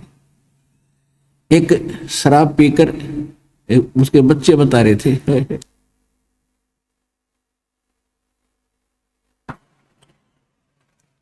छोटे छोटे बच्चे रो रहे सत्संग में, जब दास गांव गांव में घर घर में सत्संग करने जाता था, ज्यादा समय भक्तों से मिलने का, चर्चा करने का मिलता था, उनके दुख जानने का अधिक समय मिलता था। वैसे तो परमात्मा अंतर्यामी है, आप जो भी मनोकामना लेकर आए हो उसे छुपी नहीं। यदि आप मर्यादा से रहोगे और सच्ची सब लगन से भक्ति करोगे, कहते हैं चीटी पायल बाजे पैर साहिब सुनता है सब डर। आप वैसे भी आकर के लाइन में खड़े होगे और जो तमन्ना आपकी है मालिक से छुपी नहीं, अंतर्यामी सारी जानते हैं। फिर भी हम जैसे एक दूसरे से कहते हैं तो आत्मा थोड़ी सी शांत होती है। तो वो कहने लगे जी, उनके बच्चे रोने लगे दोनों, एक लड़का था एक लड़की, एक 8 साल का और 10 वर्ष का, 2 लड़कियां थी, एक लड़का 2 लड़की थी। मैं बोला बेटा क्यों रो रही हो? तो उसकी माँ भी रोने लगी, उनकी दादी थी साथ में, कहने लगी इनका बाप ईसा निकम्मा है, बढ़िया नौकरी है, डेली शराब पी के आता है और घर पर खाने को दाने नहीं इसका, ये नहीं हो रही है। फिर वो बेटी, दोनों बच्चे तीनों रो रहा कर रुक गए, कहने लगे जो मेरा पापा आता है ना, मेरी माँ को पीटता आते ही, क्योंकि माँ कह देती होगी भाई तू मत पिया कर, और शराब भी न नोटोक दे, उसको बाकी नहीं रहती। और उसका फर्ज भी बना कहने का बेचारी का, भाई क्यों नाश कर दिया, तू बच्चे भूखे बैठे, तू टीटी पाक का आ गया। तो रोज पीटता उसने नशे में। तो बच्चे कहते हैं पापा आता ना, हम तो चारपाई के नीचे छुप जाते हैं डरते। अरे तेरा गजब भैया, बच्चों को तो पापा का इंतजार होना चाहिए, पिताजी आओगे, कोई केले लाओगे, कोई फ्रूट लाओगे, और द्वार पे खड़े पाने चाहिए। और उस राक्षस को देखकर बच्चे रस्सी उस चारपाई के नीचे घुस रहे हैं। तो पुण्यात्माओं, धीरे धीरे फिर मालिक की दया हुई, उसने भी दीक्षा ली, नाम ले लिया, बुराई छोड़ दी। कुछ ही दिनों के बाद उसके घर में सारी चीज होगी, मोटरसाइकिल खरीद ली। अब बच्चे कहाँ तो उससे डरा करते थे, कहाँ इंतजार करते पिताजी कुछ फल लेकर आ रहा होगा।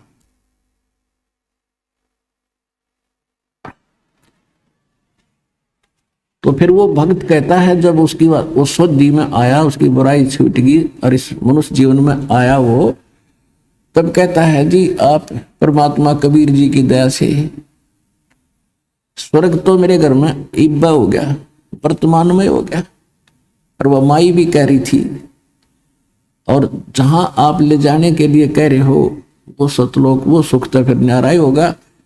अब इसे जीवन में हम स्वर्ग तो मेरे घर में आज हो गया, पैर टूट रहा था। अब रोता है वो व्यक्ति उस गए हुए समय को जो वो गलतियां करता था। तो परमात्मा कहते हैं जब भी समझ में आ जाए इस मनुष्य जीवन के रहते कुछ भी नहीं बिगड़ा है, और फिर लगा है वो भक्ति पर, हो क्या बात की। तो पुण्यात्मा इस ज्ञान से और इस भगवान से और इस सच्चे मंत्र और जाप, इन क्रियाओं से आपका ये जन्म भी सुधरेगा, लोक और परलोक दोनों सुखी होंगे आपके इस सच्चे भगवान की शरण में।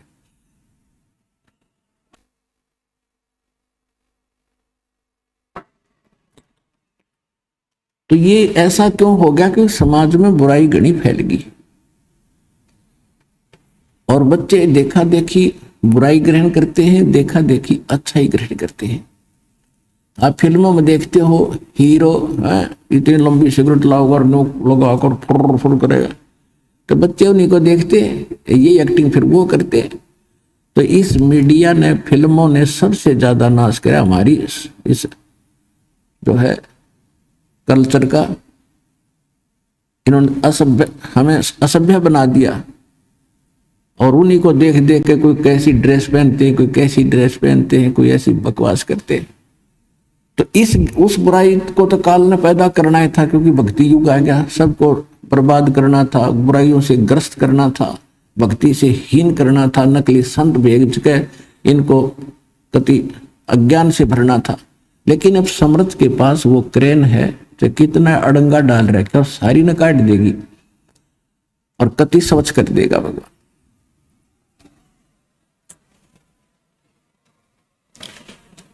अपने आत्माओं, जैसे प्रसंग चल रहा है कि हम जैसे कर्म करते हैं वैसा ही फल हमें प्राप्त होता है। वो फल हमें तब तक प्राप्त होता है जब तक हम परमेश्वर कबीर जी की शरण में नहीं आते। परमेश्वर कबीर जी की शरण में आने के बाद ये करोड़ों पाप तो हमारे वैसे ही समाप्त हो जाते हैं, जो आप डेली करा करते, हुक्का बीड़ी तंबाकू शराब भांग पी के, और फिर सोच भी अच्छी नहीं रखते थे, हमसे कितने ऊपर थे, ठीक दिखा थे। अब हमारी अंदर की सोच भी सुधर गई, हम किसी का बुरा नहीं सोचते, हम सोचें भला हो, किसी का ना कर सके तो बुरा तो सोचना ही नहीं। और भला कैसे सोचते हैं कि आप और तो कुछ कर नहीं सकते, क्योंकि हम किसी को इतना धन भी नहीं दे सकते कि उसने धनी बना दिया, क्यों अपना बहुत छोटा है, और घना हो तो भी ये काम नहीं हो सकता। रही बात, जैसे एक सबसे बड़ा धन हम उसको ये दिला देते हैं, उसको ज्ञान समझाते हैं, उसके पास जाते हैं, सबसे आप नाम लेकर ज्ञान होने के बाद इस प्राणी की ऐसी चेष्टा होती है कि जहां तक मेरी पहुंच है, कोई भाई है, बहन है, रिश्तेदार, रिलेटिव है, सबको बताऊं और ये ज्ञान समझाओ, इनका उद्धार कराऊं। देखिए कितनी अच्छी सोच होगी। आप चर्चा करते हो किसी के पास जाकर, वो आपसे नाराज भी होता, फिर भी कोशिश करते हो कि समझाऊं, ये बालक है, इसको ज्ञान नहीं है, मैं भी ऐसा ही था, और पर हर में एक बार ऐसा ही सबके साथ होता है। तो फिर आप कितनी अच्छी सोच आपकी, इतना अनमोल काम कर रहे हो, उसका जीवन नाश होने से बचा रहे हो।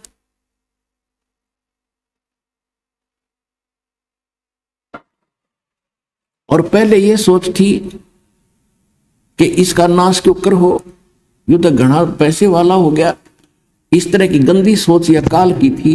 और इब दयाल ने जो हमारी सोच बदल दी, हम भला सोचते हैं, बुरा नहीं सोचते, क्योंकि हम किसी का बुरा सोच कर भी नहीं कर सकते, क्योंकि उसने तो अपना कर्म प्राप्त होना है। और यदि हम किसी का बुरा सोचेंगे या करना चाहेंगे, हम कर भी नहीं सकेंगे और पाप के भागी साथ हो जाएंगे। इसलिए हमें भी ये एक टॉर्च, एक रोशनी, एक प्रकाश भगवान के ज्ञान का ये भी साथ है हमारे। तो ये हमें ये गलतियां नहीं करने देगा।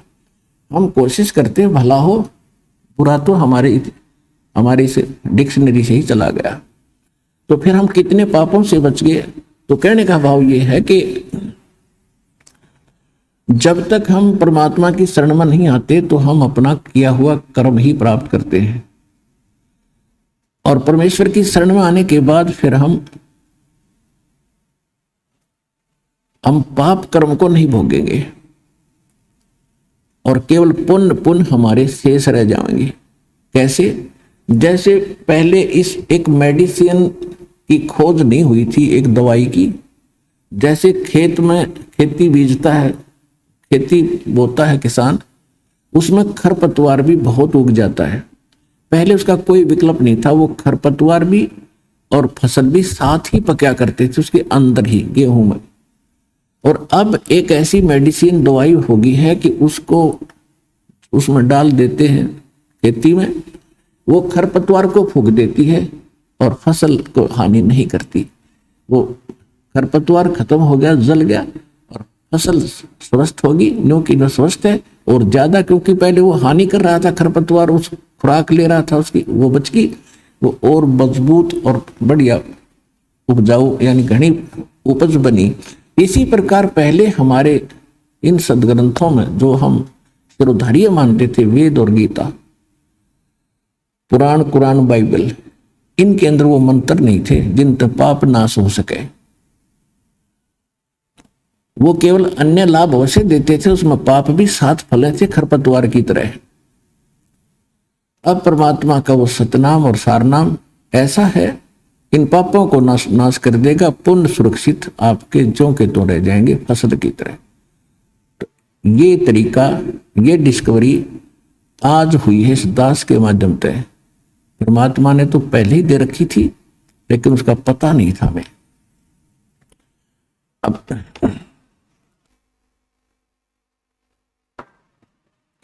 अब जैसे आज वैज्ञानिकों ने जो दवाई की खोज की है, ये तो मटेरियल ये पहले भी उपलब्ध थी, लेकिन बना नहीं पाए थे। तो इसी प्रकार ये हमारे सदग्रंथों में, ये सभी सदग्रंथों में ये मंत्र उपलब्ध थे, लेकिन कहीं कहीं रखे थे। तो उनको तो वैद्य ही या वैज्ञानिक ही बना सकता है वो दवाई, वह औषधि इस दास ने तैयार कर दी, यानी खोज ली भगवान की बताई हुई, और इसको खाओ और अपना कल्याण कराओ, मोक्ष प्राप्त करो।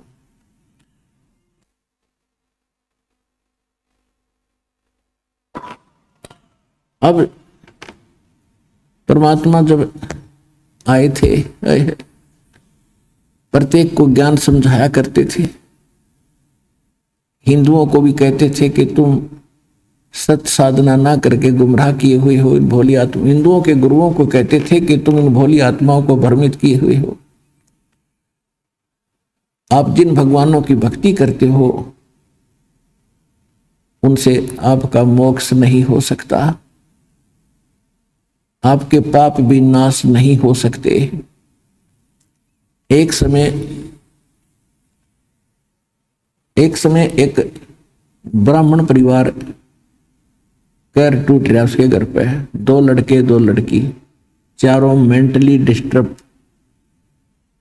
और उसकी पत्नी के ऊपर ये भूत प्रेत का बाधा।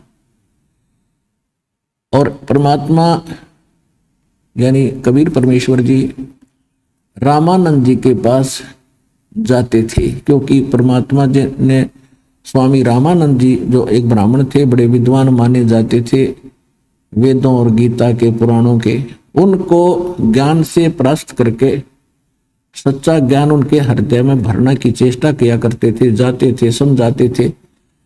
तो उस समय, एक समय की बात है,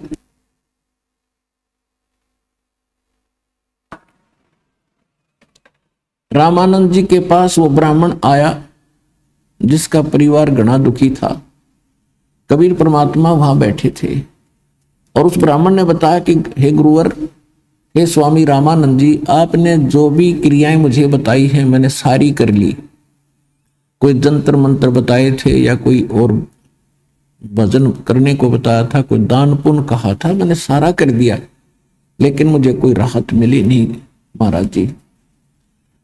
और मैं आपसे पहले और भी बहुत से संतों के पास गया था, तो उनसे भी मुझे कोई राहत मिली नहीं। तो रामानंद जी ने कहा कि देखो बच्चा,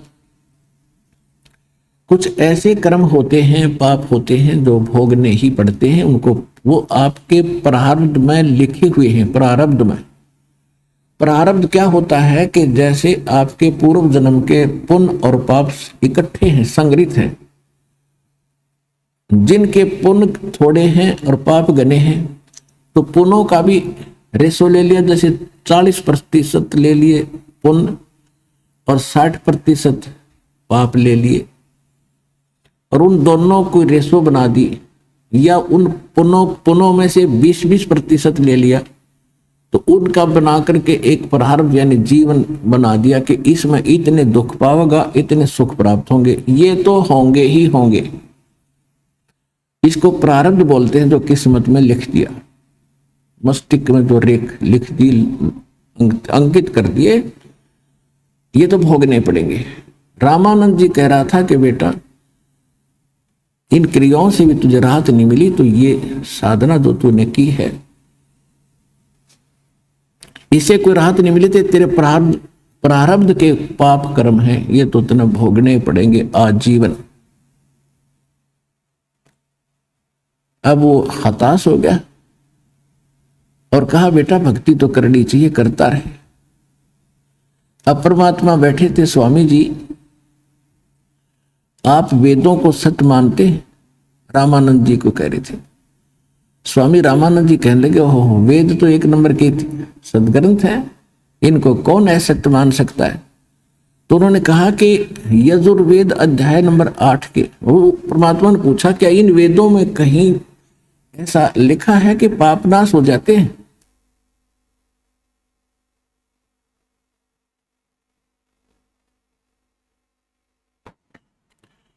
तो स्वामी रामानंद जी कहने लगे नहीं नहीं, वेदों में कहीं ऐसा नहीं है, किया कर्म तो भोगना ही पड़ेगा और पाप नाश नहीं होते, पाप नहीं कटते। परमेश्वर ने कहा कि यजुर्वेद अध्याय नंबर 8 के और मंत्र नंबर 13 में, स्वामी जी मैंने किसी से सुना था, वो तो जानी जान थे, उसमें स्पष्ट लिखा है कि भगवान घोर पाप भी काट देता है। रामानंद जी समझ गए, कति चोट मार दी तरले गड़े पे, नीचे वाले पे।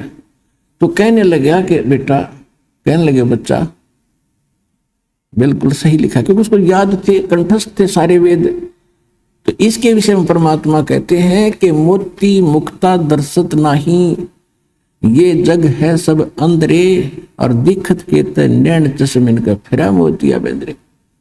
वेद पढ़े पर भेद न जान, ये बच्चे पुराण 18, और जड़ को अंधा पत्ते खुआवे, पत्थर की पूजा करे भूल गया सृजनहारा। ये बताया है कि ये मोतियाबिंद था इनके अज्ञान का, वेद पढ़े और भेद नहीं समझे, और फिर पढ़े पुराण 18, और फिर कहते जड़ की पूजा करे भूल गए सृजनहारा। अकल है तुम्हारे अंदर।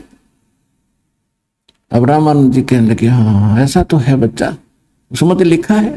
फिर आप वेदों के मर्मज्ञ हैं और वेदों अनुसार आपने इनको भक्ति भी बताई है, इनके पाप नहीं कटे, तो इसका कारण क्या है? अब रामानंद जी कहते हैं इसी कारण का तो मुझे नहीं मालूम।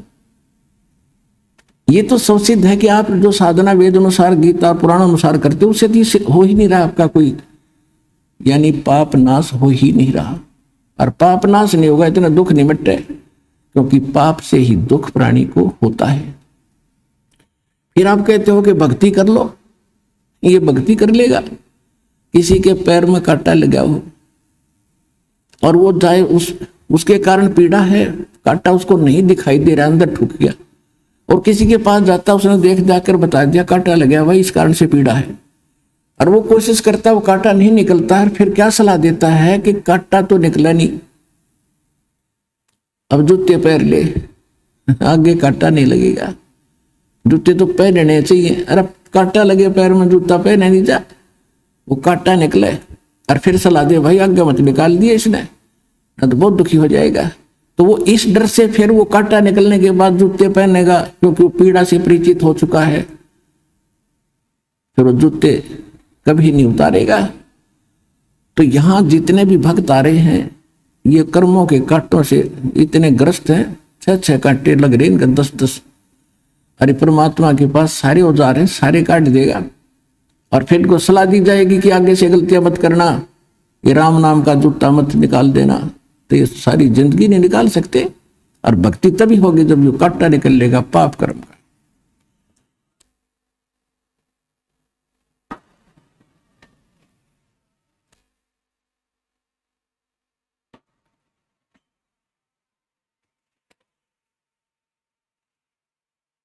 तो रामानंद जी कहने लगे अभी मुझे तो मालूम नहीं वो कौन सा ऐसा साधना है। कबीर साहब उठ कर चले गए। अब रामानंद जी से उस पंडित ने पूछा कि ये कौन थे। उन्होंने बताया कि कबीर हैं, ये कबीर हैं दुल्हाए, और बड़े विद्वान पुरुष हैं, बड़े पहुंचे हुए हैं, क्योंकि परमात्मा ने उनको सतलोक भी दिखा दिया था और वो ये भी मानते थे कि भगवान है। लेकिन परमात्मा एक भूल भुलैया करके रखा करते, तो वो फिर भी थोड़ी बहुत उनका भूल लग जाती थी रामानंद जी के, क्योंकि ये मान बढ़ाई बड़ी मुश्किल से छूटे इंसान की। कहते हैं राज तजना सहज है, सहज तरिया का ने, और मान बढ़ाई ईर्षा ये दुर्लभ तजलाई है। तो उस ये सुनकर कि दुल्हाओं की कॉलोनी में कबीर नाम का के हैं ये, वो तो श्याम ने जा लिया उनके पास कि महाराज कोई दया करो, कोई तकलीफ हमें, मेरा तो कति नाश हो रहा है, पूरा परिवार पीड़ित है और आपकी बातों से मुझे कुछ एहसास हुआ कि शायद मेरे दुख का निवारण हो सके।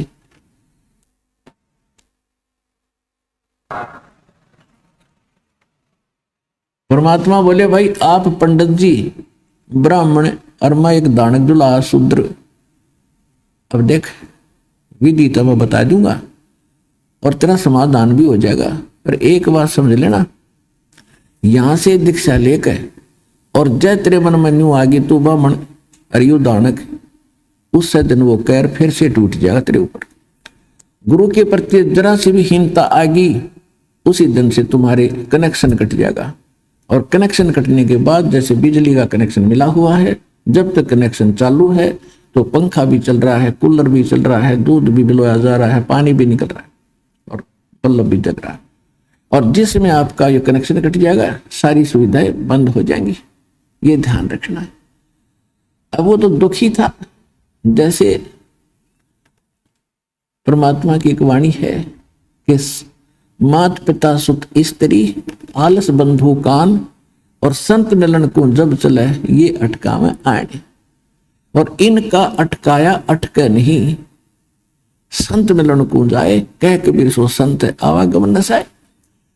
कहते हैं माता पिता बड़े हैं, बच्चे छोटे हैं, उनका ज्ञान समझ में आ गया तो उनको माता पिता रोकते हैं जिनको ज्ञान नहीं, कि खबरदार वहां जाता है, अपना काम नहीं करता, पढ़ता नहीं है, आश्रम में क्या तुझे खाने को मिल जाएगा। और जिनके माता पिता को ज्ञान समझ में आ गया, बच्चे बड़े हो गए, वो माता पिता को बाधा करते हैं, क्यों जाते हैं वहां पर, बड़े हो रास्ते में गिर जाओगे, पड़ जाओगे, क्या करोगे, घर पे भक्ति कर लो। या किसी की पत्नी बाधक बन जाती है, कोई बहका देती है दूसरी, ये तो बाबा बनेगा, तीसरे दिन जाओ सत्संग में, बच्चा न छोड़ देगा, तो वह बाधा करती है तो नहीं जाएगा वहां पर, मैं अपने घर चली जाएंगी, फलान कर दूंगी, फांसी खा कर मर जाएंगी। अब ये किसी की पत्नी अगर चाहती है भक्ति करूं, वो शराबी को अभी आदमी हो या वैसे कोई ठेकेदार बना हो, वो उस पत्नी ने नहीं आने देता। तो परमात्मा कहते हैं माता पिता सुत स्त्री, या फिर आलस, अब फिर देखोगे तब इस सत्संग में नहीं चलते, फिर चलेंगे, तो ये आलस भी जीव का दुश्मन होता है। परमात्मा ने प्रेरणा दी, चलता कहते हैं काल करे सो आज करे, आज करे सो अब, और पल में प्रलय हो जाएगी, फिर कराएंगे कब। और चौथा फिर बताया कि बंधु कान लोक लाज, लोक लाज के कारण भी हम दूर रह जाते हैं। क्या देखते हैं, कई भक्त शुरू में आते थे हमारे पास, कोई लेकर आता था अपने मित्र प्यारे रिश्तेदार को, अब वो आते ही दंडवत करता और वो नो का नो खड़ा ऊंट सा, वो देखे ये क्या बकवाद कर रहे हैं, क्यों वो चौधरी साहब है, उसने शर्मा प्रणाम करते हैं ना, तो वो फिर घर जाकर कहे तो भाई निकम्मे आदमी जानते, सीधे पड़े लंबे पड़ते हैं, ये तो वहां ऐसे लौटते हैं, 20 जगह वो बकवाद करे, फिर उसकी मजाक करें सब भगत की कि तुम तो मुसलमान बन गए, तुम वहां ऐसा करते हो। तो वो लोक लाज के कारण यदि उनकी बातों में आके और वो भगत डगमग हो जाता है तो वो भगत गया काम है। तो परमात्मा कहते हैं इस लोक लाज से भी जो नहीं हिचकता और अपने उद्देश्य को नहीं छोड़ता, उसके विषय में कहते हैं कुल करनी के कारण, कुल की करनी उनकी मर्यादाओं का निर्वाह करते करते और उसकी लोक लाज में हंसा गया बिगो, यानी भक्ति छोड़ गया तो उसका तो नाश हो गया, बिगो माने नाश हो गया, डूब गया, भक्तिहीन हो गया। और तब वो कुल के कर लेगा जब तू 4 पाया का हो, जब गधा बन के, भैंस बन के, गाय बन के बंधेगा, खुटेगा, तब वो कुल के सहारा देगा तेरे को। तो इन बातों को याद रखे, ये तो 2 दिन के लोक लाजे, मृत्यु हुई और फिर पशु बने पाए तुम। तो फिर कहते हैं माता पिता सुत स्त्री आलस बंधु कान और संत मिलन को जब चलाइए अटका में आए, इनका अटकाया अटके नहीं, और फिर संत मिलन को जाए कह कबीर सो संत आवागमन नसाए। एक भक्त कह रहा था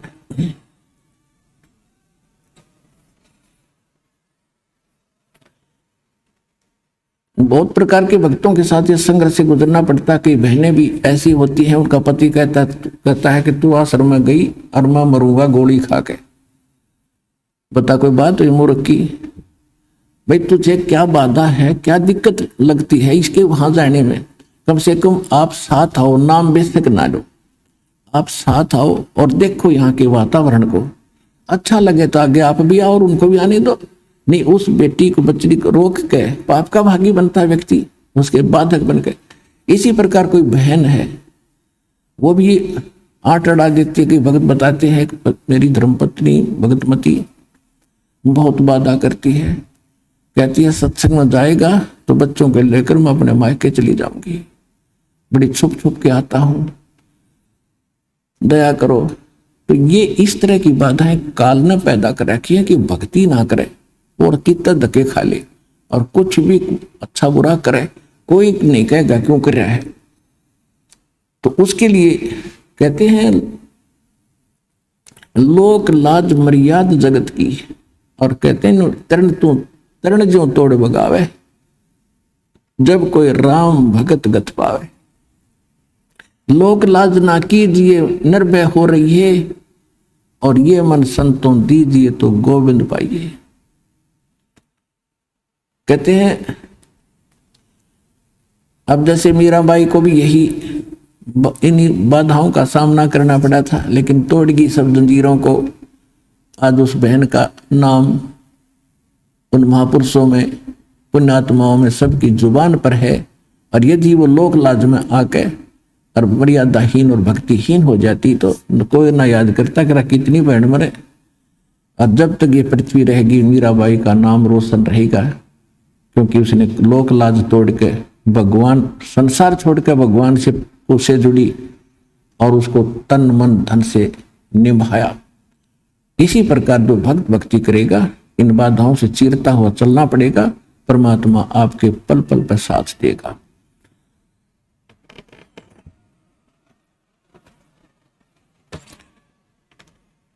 एक भक्त कह रहा था कि मेरी पत्नी ने ऐसे बाधा की, मैं उससे छुप कर नाम लेने के लिए आ गया।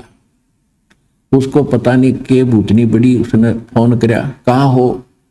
मैंने कहा मैं ऐसे ऐसे किसी काम वश जा रहा हूँ। नहीं तू नाम लेने गया है, मैं अपने घर जा रही हूँ। उसको तू बता के भी ना आया था, देख काल के साथ दुष्ट है, उसको प्रेरित कर दिया। तू कह रहा था मैं आधे रास्ते आ लिया था कि तो जाओगी तो जा, देखी जाएगी।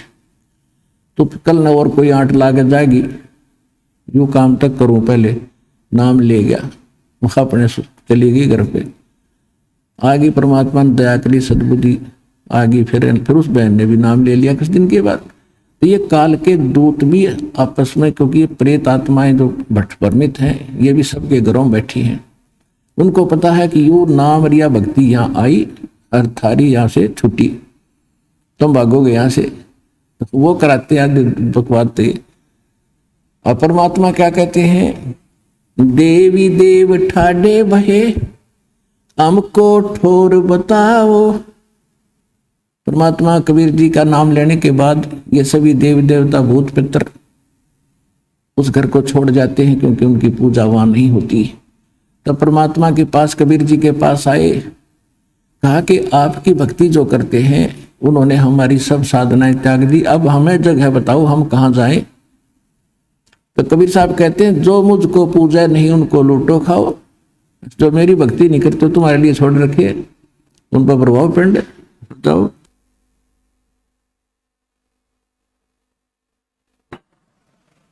देवी देव ठाडे भये आके खड़े हो गए मेरे पास। कबीर साहब कहते हमको ठोर बताओ। कबीर साहब कहते हैं जो हमको पूजे नहीं उनको लूटो खाओ। एक परिवार कह रहा था जी हम नाम ले गए, हम प्रेत बाधा से घने पीड़ित थे, घने दुखी हो रहे थे, कति जुल्म था, हमारे कैर टूट रहा था। अब वो नाम लेने के बाद वो सारे हमारे थे, वो हमारे दादे परदादे कोई मर रहा था, भाई भतीजे, और सारा ग्रुप वहीं रहा करता।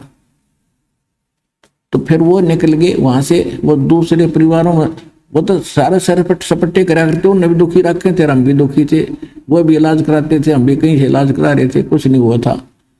फिर वह हमसे निकल गए सारे और उनमें चले गए, दूसरे परिवार वालों में, क्योंकि तो साझले पित्र थे सबके, कोई दादा था, कोई परदादा था, कोई चाचा था। उनको ज्यादा दिक्कत होने लगी तो गए फिर किसी के पास, इन झाड़ पूछ वालों के पास। उन्होंने कहा, वो भूता बोला कि उनने तो अपना प्रबंध करवा लिया और वहां हम नहीं जा सकते। तो उस जो होते हैं झाड़ फूक करने वाले, वो कहने लगे उन्होंने कोई जंतर मंत्र कर दिया और तुम्हारे ऊपर छुड़वा दिए, वो इतनी बुद्धि उनके अंदर है। और वो दूसरे सारे हमारे साथ भगत कह रहे थे, हमारे साथ लड़ने लगे कि तुमने जंतर मंत्र करवा दिया, सारे भूत हमारे छुड़वा दिए। तो हमने कहा, उनको समझा ही रखा था, बेटा कोई ऐसे होता ऐसा बताना चाहिए, हम किसी के भूत नहीं छुड़वाते। हमारे यहाँ जैसे किसी कमरे में ऑल आउट लगा दी, ऑल आउट लगने के बाद मच्छर नहीं रहते, वो भाग जाते। तो उन भक्तों ने तो ऑल आउट लाली भगवान के नाम की भक्ति की, वो सारे मच्छर फिर पड़ोसी आएंगे जाएंगे, भाई कीते जाओ, फिर वो उन मच्छरों का क्या ठेका। अब उनको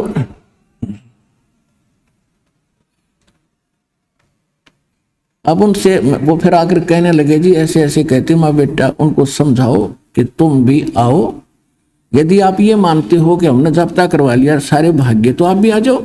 वो जाब्ता सबका हो है वहां पर, यानी प्रबंध सबका हो रहा है। वास्तविकता ये है कि उनको ये समझाओ कि हमने मच्छरदानी लगा ली और ये मच्छरदानी में से हमें तो हानि कर नहीं सकती, बाहर घूमेंगे, फिर तुम भी लगवा लो। यानी सतलोक आश्रम पर वाला में वो ऑल आउट और मच्छरदानी प्राप्त होती है, जिससे कोई भूत पितर और प्रेत और देव कोई हानि नहीं कर सकते, वो बाहर घूमेंगे।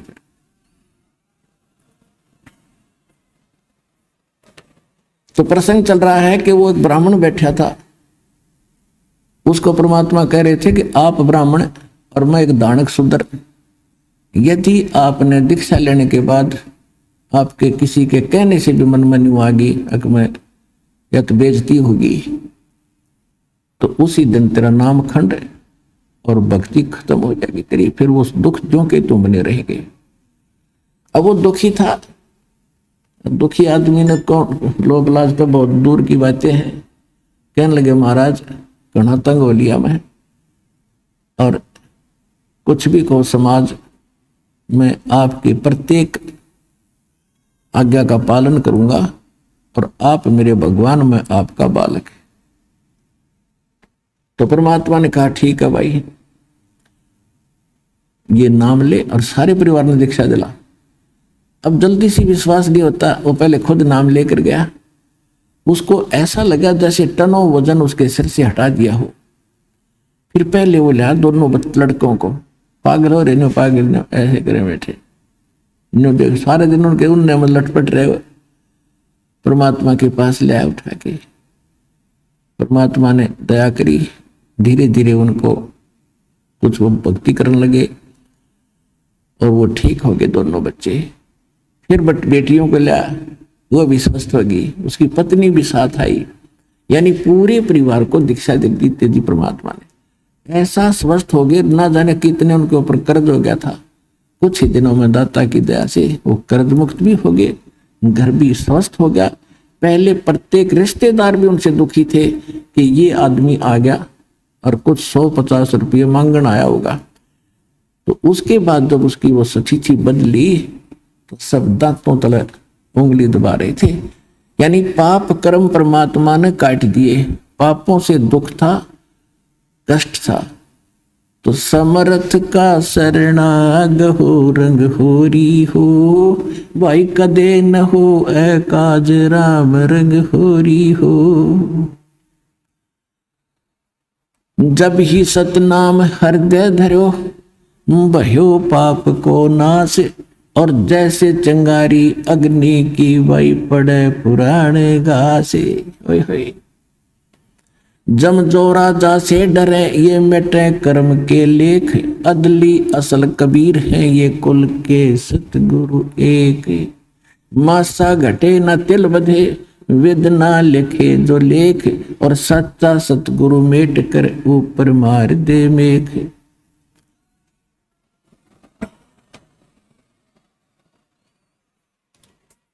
तो आज का सत्संग इतना ही।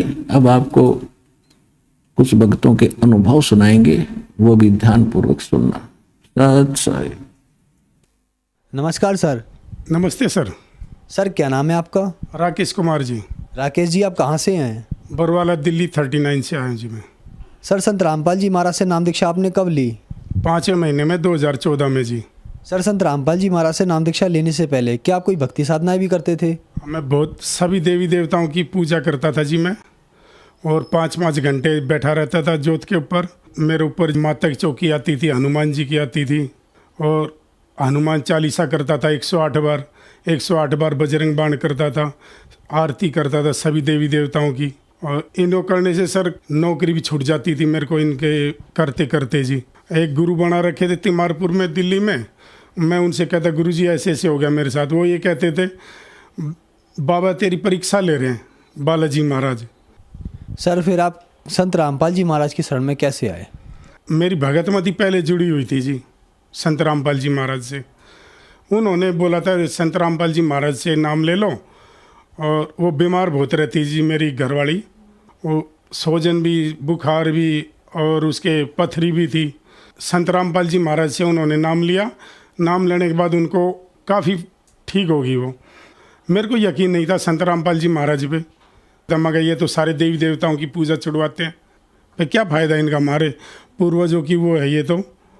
फिर मैंने जी ज्ञान गंगा पढ़ी, उसमें ये लिख रहा था 70 जन्म कुत्ते के बनेंगे जो बीड़ी सिगरेट पीता है और दारू पीता है, और 70 जन्म उसके गधे के बनेंगे। मैंने मतलब 8-10 पेज पढ़े जी। फिर मैं देख के आता हूँ एक बार सतलोक आश्रम बरवाड़ा में। रात को 11 बजे पहुँचा। अगले दिन फिर संत रामपाल जी महाराज का सत्संग था, मैंने वो सत्संग देखा। संत रामपाल जी महाराज से नाम लिया। सर संत रामपाल जी महाराज से नाम दीक्षा लेने के बाद क्या आपको भी कोई लाभ प्राप्त हुए? हाँ जी, मेरे को बहुत लाभ प्राप्त हुए जी। मैं पहले बीड़ी पीता था जी 3-3, 4-4 बंडल, और मेरे छोटे छोटे बच्चे थे 2, एक लड़की एक लड़का। वो दोनों कसम खुआ देते थे मेरे को। पापा जी वो तोड़ भी देते थे बीड़ी लेके मेरे हाथ से। पापा जी छोड़ दो, गंदी चीज़ है। मैं कसम खा लेता झूठी। मिसिज के भी सिर पे हाथ रख देता था। फिर मैं कह देता ठीक है कल से नहीं पीऊँगा। बीड़ी छोड़ देता जी। फिर मैं सिगरेट पीनी चालू कर देता, और दारू भी पीता था पहले मैं, और ये मांस तम्बाकू ये भी खाता था मैं। संत रामपाल जी महाराज से मैंने नाम लिया जी, जब उसके बाद ये सब छूट गए सर। और मेरी जो पत्नी थी सर, वो बहुत बीमार रहती थी। महीने मेरी तनख्वाह थी 3,000 रुपये उस टाइम पे, 2010 में 3,000 रुपये तनख्वाह थी जी। सिक्योरिटी गार्ड की नौकरी करता था मैं, उसमें मेरा गुजारा भी नहीं होता था। दवाई आ जाती थी 3,000 रुपये की तो हर महीने में। मेरी पत्नी संत रामपाल जी महाराज से उन्होंने नाम लिया। नाम लेने के बाद उन ठीक होगी सर। संत रामपाल जी महाराज से नाम लेने के बाद पहले तो 3,000 रुपये तनख्वाह मिलती थी, अब मेरे को गवर्नमेंट रेट 15,000 रुपये तनख्वाह मिलती है। ये सारी मेरी आर्थिक स्थिति ठीक होगी जी संत रामपाल जी महाराज से नाम लेने के बाद में। और मेरी तरक्की पे तरक्की होगी जी। आज वो मेरी बेटी LLB कर रही है, 92,000 रुपये साल की फ़ीस जाती है उसकी, और 22,000 रुपये बेटे की फ़ीस जाती है। वो इंजीनियरिंग कर रहा है आज।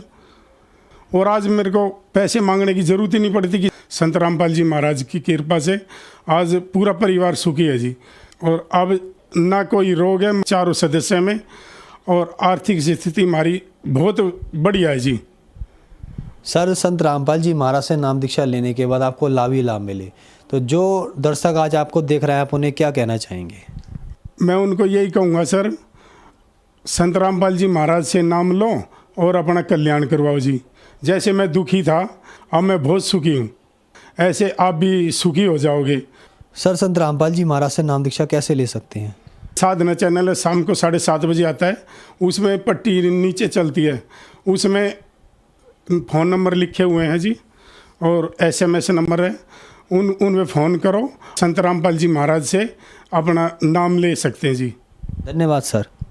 नमस्ते सर।